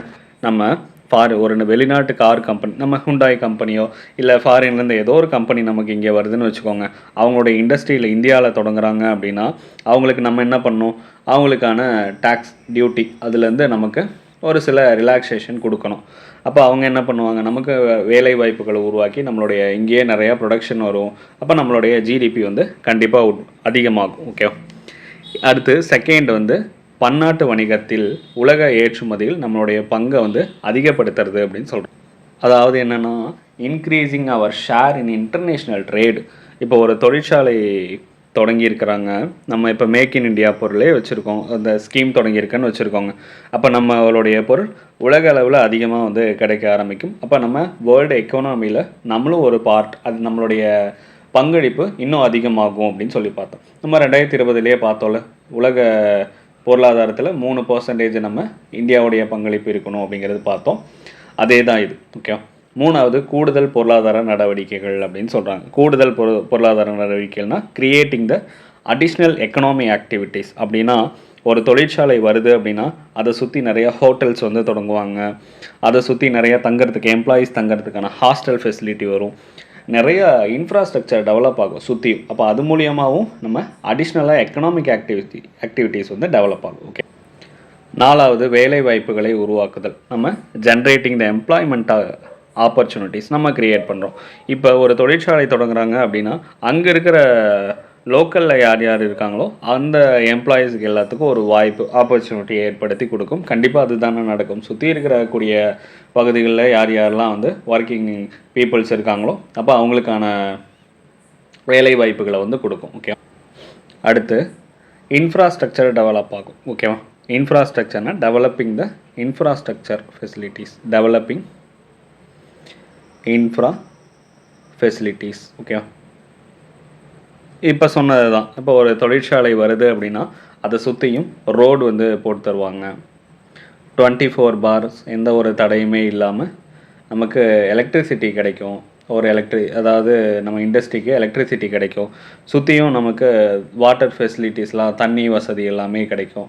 அப்போ இதுதான் உட்கட்டமைப்பு வளர்ச்சி. அது போக நம்மளுடைய தொழில்நுட்பம், அதாவது வேர்ல்டில் இப்போ நம்ம ஒரு 6G யூஸ் பண்ணுறாங்கன்னு வச்சுக்கோங்க. இப்போ அவங்களுடைய தொழில்நுட்பத்தை இந்தியாவில் கொண்டு வந்து இம்ப்ளிமெண்ட் பண்ணுவாங்க. அப்போ அந்த தொழில்நுட்பத்தை நம்ம பகிர்ந்துக்கிறோம். அப்போ நம்மகிட்ட என்ன வந்து டெக்னாலஜி இருக்கோ நம்ம அங்கே கொடுப்போம். இப்போ நம்ம ஏஐயில் அதிகமாக யூஸ் பண்ணுறோன்னா ஏஐ டெக்னாலஜி அவங்களுக்கு கொடுப்போம். அவங்க இன்னும் அட்வான்ஸ்டாக வேறு ஏதாவது இருக்குது அப்படின்னா அவங்க இங்கே கொண்டு வந்து தருவாங்க. இதுதான் ஸ்பெஷல் எக்கனாமிக் ஜோனுடைய பாசிட்டிவ் அப்ஜெக்டிவ் வந்து இதெல்லாம் தான் நமக்கு. ஓகேவா, இதெல்லாம் சும்மா ஜென்ரலான ஒரு பாயிண்ட்ஸ் தான், இன்னும் தெரிஞ்சு மட்டும் வச்சுக்கோங்க. இப்போ எப்படி அப்படின்னா ப்ரிலிமினரியில் ஆட் ஒன் அவுட் அப்படின்னு கேட்குறாங்கன்னு வச்சுக்கோங்களேன். ஆட் ஒன் அவுட் இதில் அப்ஜெக்டிவில் ஸ்பெஷல் எக்கனாமிக் ஜோனில் வந்து ஆட் டவுன் அவுட் அப்படின்னா இதில் ஒரு 3 ஸ்டேட்மெண்ட் கொடுத்துட்டு அதில் ஒன்று மாற்றி கொடுப்பாங்க. மோஸ்ட்லி அது ஈஸியாக நம்ம ஐடென்டிஃபை பண்ணிடலாம். ஸ்டேட்மெண்ட்லாம் வந்து ஈஸியாக நம்ம படித்தாலே தெரியும், இது வராது இது வரும் அப்படிங்கிறது தெரியும். ஆனால் கன்ஃபியூஸ் ஆகிடும். அங்கே போய் இங்கே பார்க்கும்போது ஈஸியாக தான் இருக்கும், அங்கே பார்க்கும்போது 50-50 தான் நமக்கு தெரியும், இதுவா அதுவா அப்படிங்கிற மாதிரி தான் இருக்கும். ஸோ நல்லா படிக்கிறத தெளிவாக படித்து வச்சுக்கோங்க. என்னென்ன ஃபீச்சர்ஸ் இருக்குது அப்படின்னு சொல்கிறாங்க. அப்போ எப்படியெல்லாம் இருக்கும், ஒரு ஸ்பெஷல் எக்கனாமிக் ஜோன்னா பாதுகாக்கப்பட்ட நிலப்பகுதிகளாக இருக்கும். ஓகேவா, அப்போ இதுக்குன்னு ஒரு தனி எல்லை வந்து ஒதுக்கி இருக்கிறாங்க. அப்போ தனி எல்லைகள் இருக்கிறதுனால ஒரு பவுண்ட்ரி இருக்குதுன்னு வச்சுக்கோங்களேன். அப்போ ஒரு பவுண்ட்ரிக்குள்ளே இருக்கிறதுனால நல்லா சேஃபான ஒரு நிலப்பகுதி. இவங்களுக்குன்னு தனியாக அட்மினிஸ்ட்ரேஷன்ஸ் இருக்காங்க. அப்போ தனியாக ஒரு அமைப்பால் நிர்வகிக்கப்படுகிறது, சுதந்திரமாக தான் இருக்கும். நெறிமுறைப்படுத்தப்பட்ட நடைமுறைகள்னு சொல்லியிருக்காங்க. அப்போ இவங்களுக்கு எல்லா கவர்மெண்ட் ப்ராசஸும் வேகமாக நடக்கும். ஏன்னா சிங்கிள் விண்டோ கிளியரன்ஸ்னு பார்த்துட்டோம். அப்போ அதுதான் நெறிமுறைப்படுத்தப்பட்டது அப்படின்னு சொல்கிறாங்க. தனிப்பட்ட விருப்ப பகுதியை கொண்டது அப்படின்னு சொல்கிறாங்க. இவங்களுக்கு ஸ்பெசிஃபிக்காக ஒரு தொழில் தொடங்குறதுக்காக மட்டும்தான் அந்த பகுதி, அதாவது எக்கனாமிக்கை டெவலப் பண்ணுறதுக்காக மட்டும்தான் அந்த ஸ்பெஷல் எக்கனாமிக் ஜோன், அதுதான் இங்கே சொல்லியிருக்காங்க. தாராளமய சட்டம் லிபரலைசேஷன் ஆக்ட்னாலையும் தான் இது நிர்வகிக்கப்படுது. நிறுவனங்களுக்கு அதிக அளவு சுதந்திரம் கொடுத்துருப்பாங்க. ஏன்னா ஸ்பெஷல் எக்கனாமிக் ஜோன்னா அவங்களுக்கு இண்டிபெண்ட்டாக விட்டால் தான் அவங்க என்னென்னால நல்லா ப்ரொடக்ஷன் கொடுக்க முடியுமோ, அவங்க எப்படி வந்து இண்டிபெண்ட்டாக அவங்களுடைய பெஸ்ட்டை கொடுக்க முடியுமோ அதுதான் சொல்லுவாங்க கண்டிப்பாக. அப்போ இதுலேயும் ஜென்ரலான பாயிண்ட்ஸ் தான் இருக்குது. ஓகேவா? சரி, உங்களுடைய மைண்ட் வாய்ஸ் வந்து எனக்கு புரியுது. ஸ்பெஷல் எக்கனாமிக் ஜோன்னு சொல்கிறீங்க, எக்ஸ்போர்ட் ப்ராசஸிங் ஜோன் சொல்கிறீங்க. அப்போ ரெண்டும் ஒரே மாதிரி தானே இருக்குது, ரெண்டுமே ஒன்றுமே புரியலை அப்படிங்கிற மாதிரி தான் எனக்கு ஃபீல் ஆகுது. சரி, அதுக்கான டிஃப்ரென்ஸ் என்ன அப்படின்னு சிம்பிளாக பார்த்துருவோமா? நான் ஃபஸ்ட்டு எழுதிடுறேன், அதுக்கப்புறம் எக்ஸ்பிளைன் பண்ணிடுறேன். இது என்னென்னா, நமக்கு ஸ்பெஷல் எக்கனாமிக் ஜோன் பாலிசி 2005 400 தொடங்கணும் அப்படிங்கிறத சொல்லியிருந்தாங்க. இது ஒரு வெளிநாட்டு பகுதி மாதிரி. ஓகேவா? அப்போ இங்கே வந்து 1965 ஏஷியாலேயே ஃபஸ்ட்டு காண்ட்லாவில் தொடங்கினாங்க. அது ஒரு வெளிநாட்டு பகுதினா அது ஒரு ஏரியா மாதிரின்னு வச்சுக்கோங்களேன். இது ஒரு தொழில்துறை பூங்கா மட்டும், இண்டஸ்ட்ரியல் பார்க் மட்டும்தான். பரப்பளவில் பார்த்தோம்னா ஏரியாவில் பெருசு எது அப்படின்னா ஸ்பெஷல் எக்கனாமிக் ஜோன் தான். அதே ஏரியாவை சிறுசு பார்த்தோம்னா நமக்கு எக்ஸ்போர்ட் ப்ராசஸிங் ஜோன். இப்போவும் புரியாத மாதிரி தான் இருக்கும், எனக்கு அப்படி தான் ஃபீல் ஆகுது. உங்களுக்கு என்னால் புரிஞ்சுக்க முடியுது, உங்களுக்கு மைண்ட் செட் வந்து இப்படி தான் இருக்கும் அப்படின்னு சொல்லிட்டு. இன்னும் சிம்பிளாக சொல்லணும்னு வச்சுக்கோங்களேன், ஸ்பெஷல் எக்கனாமிக் ஜோன் அப்படிங்கிறது ஒரு பெரிய ஏரியா, ஒரு சிட்டி மாதிரி ஞாபகம் வச்சுக்கோங்க. ஓகே, இது ஒரு சிட்டி. இங்கே இண்டஸ்ட்ரீஸ் மட்டும் இருக்காது, இண்டஸ்ட்ரீஸ் சுற்றியும் நம்ம சின்ன இண்டஸ்ட்ரி சுற்றி குடியிருப்புகள் இருப்பாங்க, மக்கள் இருப்பாங்க, அதாவது பீப்புள்ஸ் இருப்பாங்க. அவங்களுக்கு தேவையான ஸ்கூல்ஸ், அவங்களோட குழந்தைங்களுக்கு தேவையான ஸ்கூல்ஸ் இருக்கும்.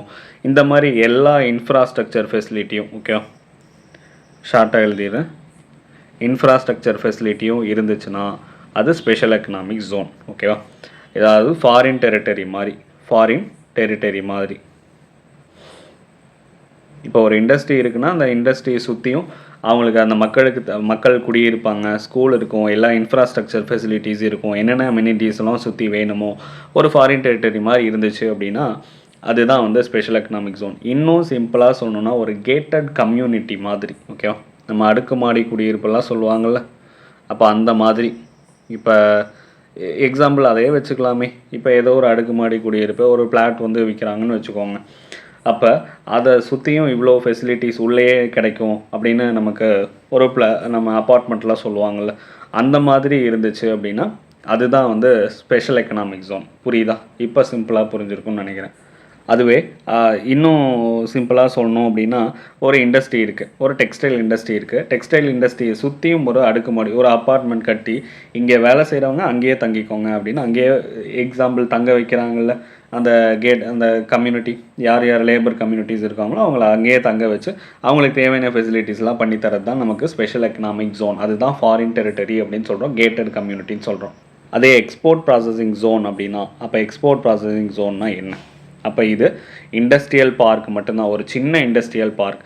நம்ம என்னென்ன பொருட்கள்லாம் வந்து நம்ம கச்சா பொருட்கள், ரா மெட்டீரியல்ஸ் எல்லாம் வந்து இம்போர்ட் பண்ணுறோமோ, அப்போ ரா மெட்டீரியல்ஸை இம்போர்ட் பண்ணிவிட்டு அது இங்கே என்ன ஆகுது, சிம்பிளாக நம்ம பழைய கான்செப்டே எடுங்களேன். பிரிட்டிஷ் வந்து என்ன பண்ணாங்க, இங்கேருந்து காட்டன் எடுத்தாங்க, காட்டன் அங்கே போய் ட்ரெஸ்ஸாக மாற்றி திரும்ப இந்தியாவில் கொண்டு வந்தாங்களா, அதுதான் இங்கே.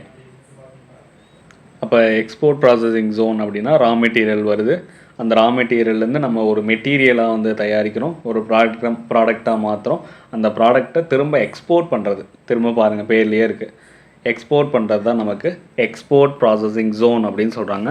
அப்போ இவங்க வேலை எக்ஸ்போர்ட் பண்ணுறது மட்டும்தான். ஓகேவா?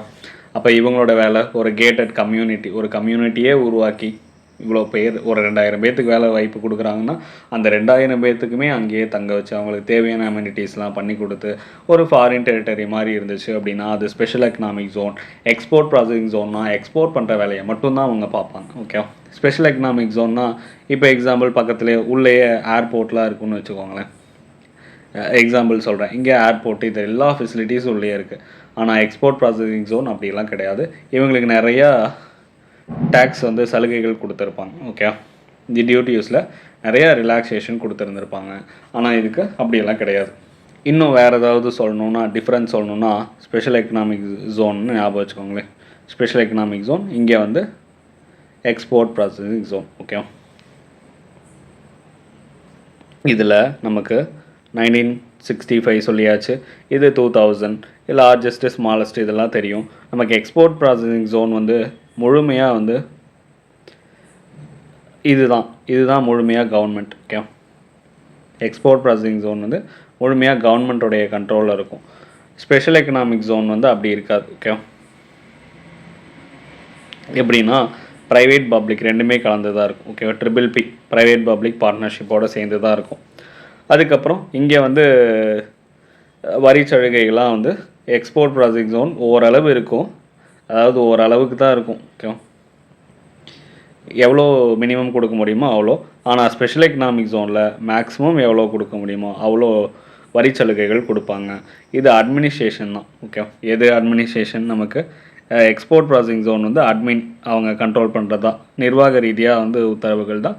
இதுக்கு ஸ்பெஷல் எக்கனாமிக் ஜோன் வந்து ஆக்ட் இருக்குது நமக்கு 2005, அதுபடி தான் வந்து இதை செயல்படுத்துவாங்க. புரியுதா? அதுவும் மேக் இன் இண்டியா தொடங்கினதுக்கப்புறம்லாம் ஸ்பெஷல் எக்கனாமிக் ஜோனை உலகத்தரம் வாய்ந்த குளோபல் லெவலுக்கு கொண்டு போயிட்டாங்க. ஓகேவா, இன்னும் சிம்பிளாக சொல்லணுன்னா இந்த EPZ வந்து ஒரு சீட் தான். ஓகேவா, விதை மாதிரி தான். ஆனால் SEZ வந்து நமக்கு ஒரு ட்ரீ மாதிரி எல்லாமே அதில் இருக்கும். ஓகே, அதுவும் இந்த ஸ்பெஷல் எக்கனாமிக் ஜோன்லாம் மாற்றி எக்ஸ்போர்ட் ப்ராசஸிங் ஜோன்லாம் மாற்றி நமக்கு தேஷ்னு ஒரு பில் கூட கொண்டு வந்தாங்க. ஆனால் அது இன்னும் பெண்டிங்கில் இருக்குது. சரி, நம்ம அது கரண்ட் அஃபேர் வரும்போது பார்த்துக்குவோம். அடுத்த கண்டென்ட் வந்து ஃபிஸ்கல் ரீஃபார்ம், நிதி சீர்திருத்தம். நிதி சீர்திருத்தம்ங்கிறது முக்கியமான ஒன்று தான். அதுலேயும் எதை பற்றி பேசுகிறாங்கன்னா ஃபிஸ்கல் டெஃபிஷியேட். இந்த வார்த்தை நம்ம அடிக்கடி பட்ஜெட்டில் கேள்விப்பட்டிருப்போம், ஃபிஸ்கல் டெஃபிஷியேட் அப்படிங்கிற வார்த்தை. ஃபிஸ்கல் டெஃபிஷியேட் வார்த்தை அப்படின்னா என்ன மீனிங் நமக்கு? ஃபிஸ்கல் டெஃபிஷியேட் அப்படின்னா கவர்மெண்ட்டோடைய மொத்த டோட்டல் ரெவன்யூ இருக்குதுன்னு வச்சுக்கோங்களேன். கவர்மெண்ட்டோடைய ஒரு டோட்டல் ரெவன்யூ இருக்குது, மொத்த வருமானம் இருக்குது. அதில் டோட்டலாக கவர்மெண்ட்டோடைய எக்ஸ்பெண்டிச்சர். ஓகே, எக்ஸ்பெண்டிச்சர் இது மொத்த வருவாயோடவே எக்ஸ்பெண்டிச்சர் அதிகமாக இருக்குதுன்னு வச்சுக்கோங்களேன். இந்த பற்றாக்குறை இடையில ரெண்டுத்துக்குள்ள கேப் இருக்குல்ல, இந்த கேப்பு தான் நமக்கு ஃபிஸ்கல் டெஃபிஷியேட் அப்படின்னு சொல்லுவாங்க. புரியுதா? இப்போ நமக்கு டோட்டல் ரெவன்யூ 100 ரூபா. Okay, revenue. அதே நமக்கு எக்ஸ்பென்சஸ் வந்து ஃபுல்லாக எவ்வளோ இருக்குன்னா 150 ரூபா. இப்போ இந்த எக்ஸ்ட்ரா ஒரு 50 ரூபா இருக்குல்ல, இதுதான் நமக்கு ஃபிஸ்கல் டெஃபிஷியேட் அப்படின்னு சொல்லுவாங்க. புரியுதா? அப்போ மொத்த உள்நாட்டு உற்பத்தியில் ஜிடிபியில் நமக்கு எவ்வளோ இருக்கணும்னா அதுக்கு ஒரு பர்சன்டேஜ் கொடுத்துருக்குறாங்க.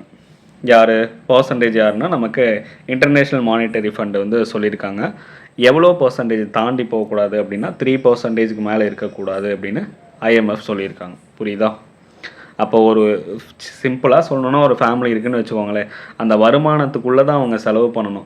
இல்லாட்டி என்ன பண்ணணும்? அதுவே கடனாக மாறும். அதுதான் ஃபிஸ்கல் டெஃபிஷியேட்டாக மாறிடும். கடைசியில் அந்த வருவாய் பற்றாக்குறை தான் நமக்கு கடனாக மாறும். இப்போ ஜிடிபியில் பார்க்கும்போது ஃபிஸ்கல் டெஃபிஷியேட் ஷுட் நாட் எக்ஸீட். ஓகேவா, ஃபிஸ்கல் டெஃபிஷியேட்டு என்ன பண்ணக்கூடாது? Should not exceed. எதை எக்ஸீட் பண்ணக்கூடாது? 3% வந்து எக்ஸீட் ஆகக்கூடாது. எதில்? ஜிடிபியில். அதுதான் முக்கியம். ஜிடிபியில் 3% வந்து எக்ஸீட் ஆகக்கூடாது அப்படின்னு தான் சொல்லியிருக்காங்க. அப்போ கடன் சுமையை குறைச்சி பொருளாதாரத்தை ஒரு ஸ்டேபிளாக மாற்றிருக்கணும். ஓகே, இப்போ எக்ஸாம்பிள், உங்களுடைய வருமானம் ஒரு 10,000 ரூபாய் இருக்குது. ஃபேமிலியோட இன்கம் வந்து ஒரு 10,000 ரூபாய் இருக்குது. அதில் உங்களுடைய கடன் எவ்வளோ இருக்கக்கூடாது? 300 ரூபாய்க்கு மேலே இருக்கக்கூடாது. ஓகே, வருமானம் 10,000 ரூபா இருந்துச்சுன்னா உங்களுடைய கடன் 300 ரூபாய்க்கு மேலே இருக்கக்கூடாதுன்னு யார் சொல்கிறா? IMF சொல்கிறாங்க. ஓகே, இதை தான் அங்கே சொல்லியிருக்காங்க. ரொம்ப முக்கியமானது. மீதியெல்லாம் சும்மா ஜென்ரலான பாயிண்ட் தான். இதுதான் அங்கே ஸ்டாட்டிக் டேட்டா. நம்ம படிக்க வேண்டிய கான்செப்ட் வந்து இதுதான்.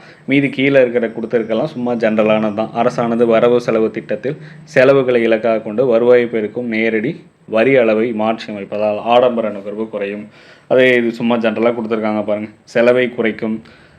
நம்ம உர மானியம், சர்க்கரை மானியம், இதெல்லாம் குறைக்கப்பட்டுச்சு அப்படிங்கிறத சொல்கிறாங்க.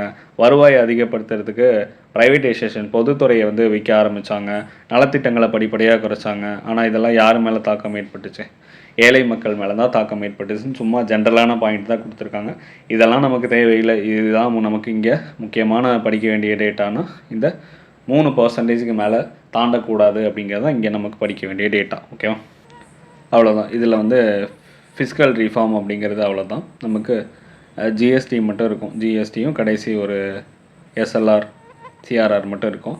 இது எப்போவுமே கன்ஃபியூசிங் ஆன ஒரு கான்செப்ட். எஸ்எல்ஆர் சிஆர்ஆர் அப்படிங்கிறதெல்லாம் நம்ம என்ன பண்ணலாம், ஜிஎஸ்டிக்கும் எஸ்எல்ஆர் சிஆர்ஆருக்கும் தனி ஒரு பார்ட் வந்து கொடுத்துருவோம். ஏன்னா அதை டீட்டெயிலாக நம்ம பார்த்துருவோம். ஜிஎஸ்டி எப்போ ஸ்டார்ட் பண்ணாங்கலேருந்து இப்போ அப்டேட் பண்ணியிருக்கிறது வரைக்குமே நம்ம டீட்டெயிலாக தனியாகவே ஒரு இது பார்த்துருவோம். ஓகே, மேக்ஸிமம் இந்த லெசனில் முடிச்சாச்சுன்னு நினைக்கிறேன். ஜிஎஸ்டி மட்டும் நான் தனியாக கொடுத்துட்றேன். என்னால் முடிஞ்ச அளவு மேக்ஸிமம் கண்டென்ட்டு இதில் கொடுத்துருக்கேன். ஸ்கீம்ஸ் எல்லாம் ரொம்ப கம்மியாக தான் சொல்லியிருக்கேன்னு நினைக்கிறேன். ஏன்னா இதுவே கொஞ்சம் டேட்டாலாம் மைண்டில் ஸ்டோர் ஆகிறதுக்கு ஸ்டோர் பண்ணிக்கோங்க ஃபஸ்ட்டு. ஸ்கீம்ஸ் எல்லாம் நம்ம போக போக கொஞ்சம் கொஞ்சமாக மைண்டில் ஸ்டோர் பண்ணிக்கலாம். ஒரே இதாக டம்ப் பண்ண வேணாம்னு நினைக்கிறேன். அடுத்து நான் கேட்ட ஒவ்வொரு கொஷினுக்கும் கீழே காமெண்ட் செக்ஷனில் கமெண்ட் பண்ணுங்கள். என்னென்ன நீங்களாக தேட ஆரம்பிங்க. அப்போ தான் உங்களுக்கு மைண்டில் ஸ்டோர் ஆகும். தேடுங்க, நிறையா கற்றுக்கோங்க. ஓகே, நெக்ஸ்ட்டு பார்ட்டில் பார்ப்போம். அது வரைக்கும் ஸ்டே டியூன்.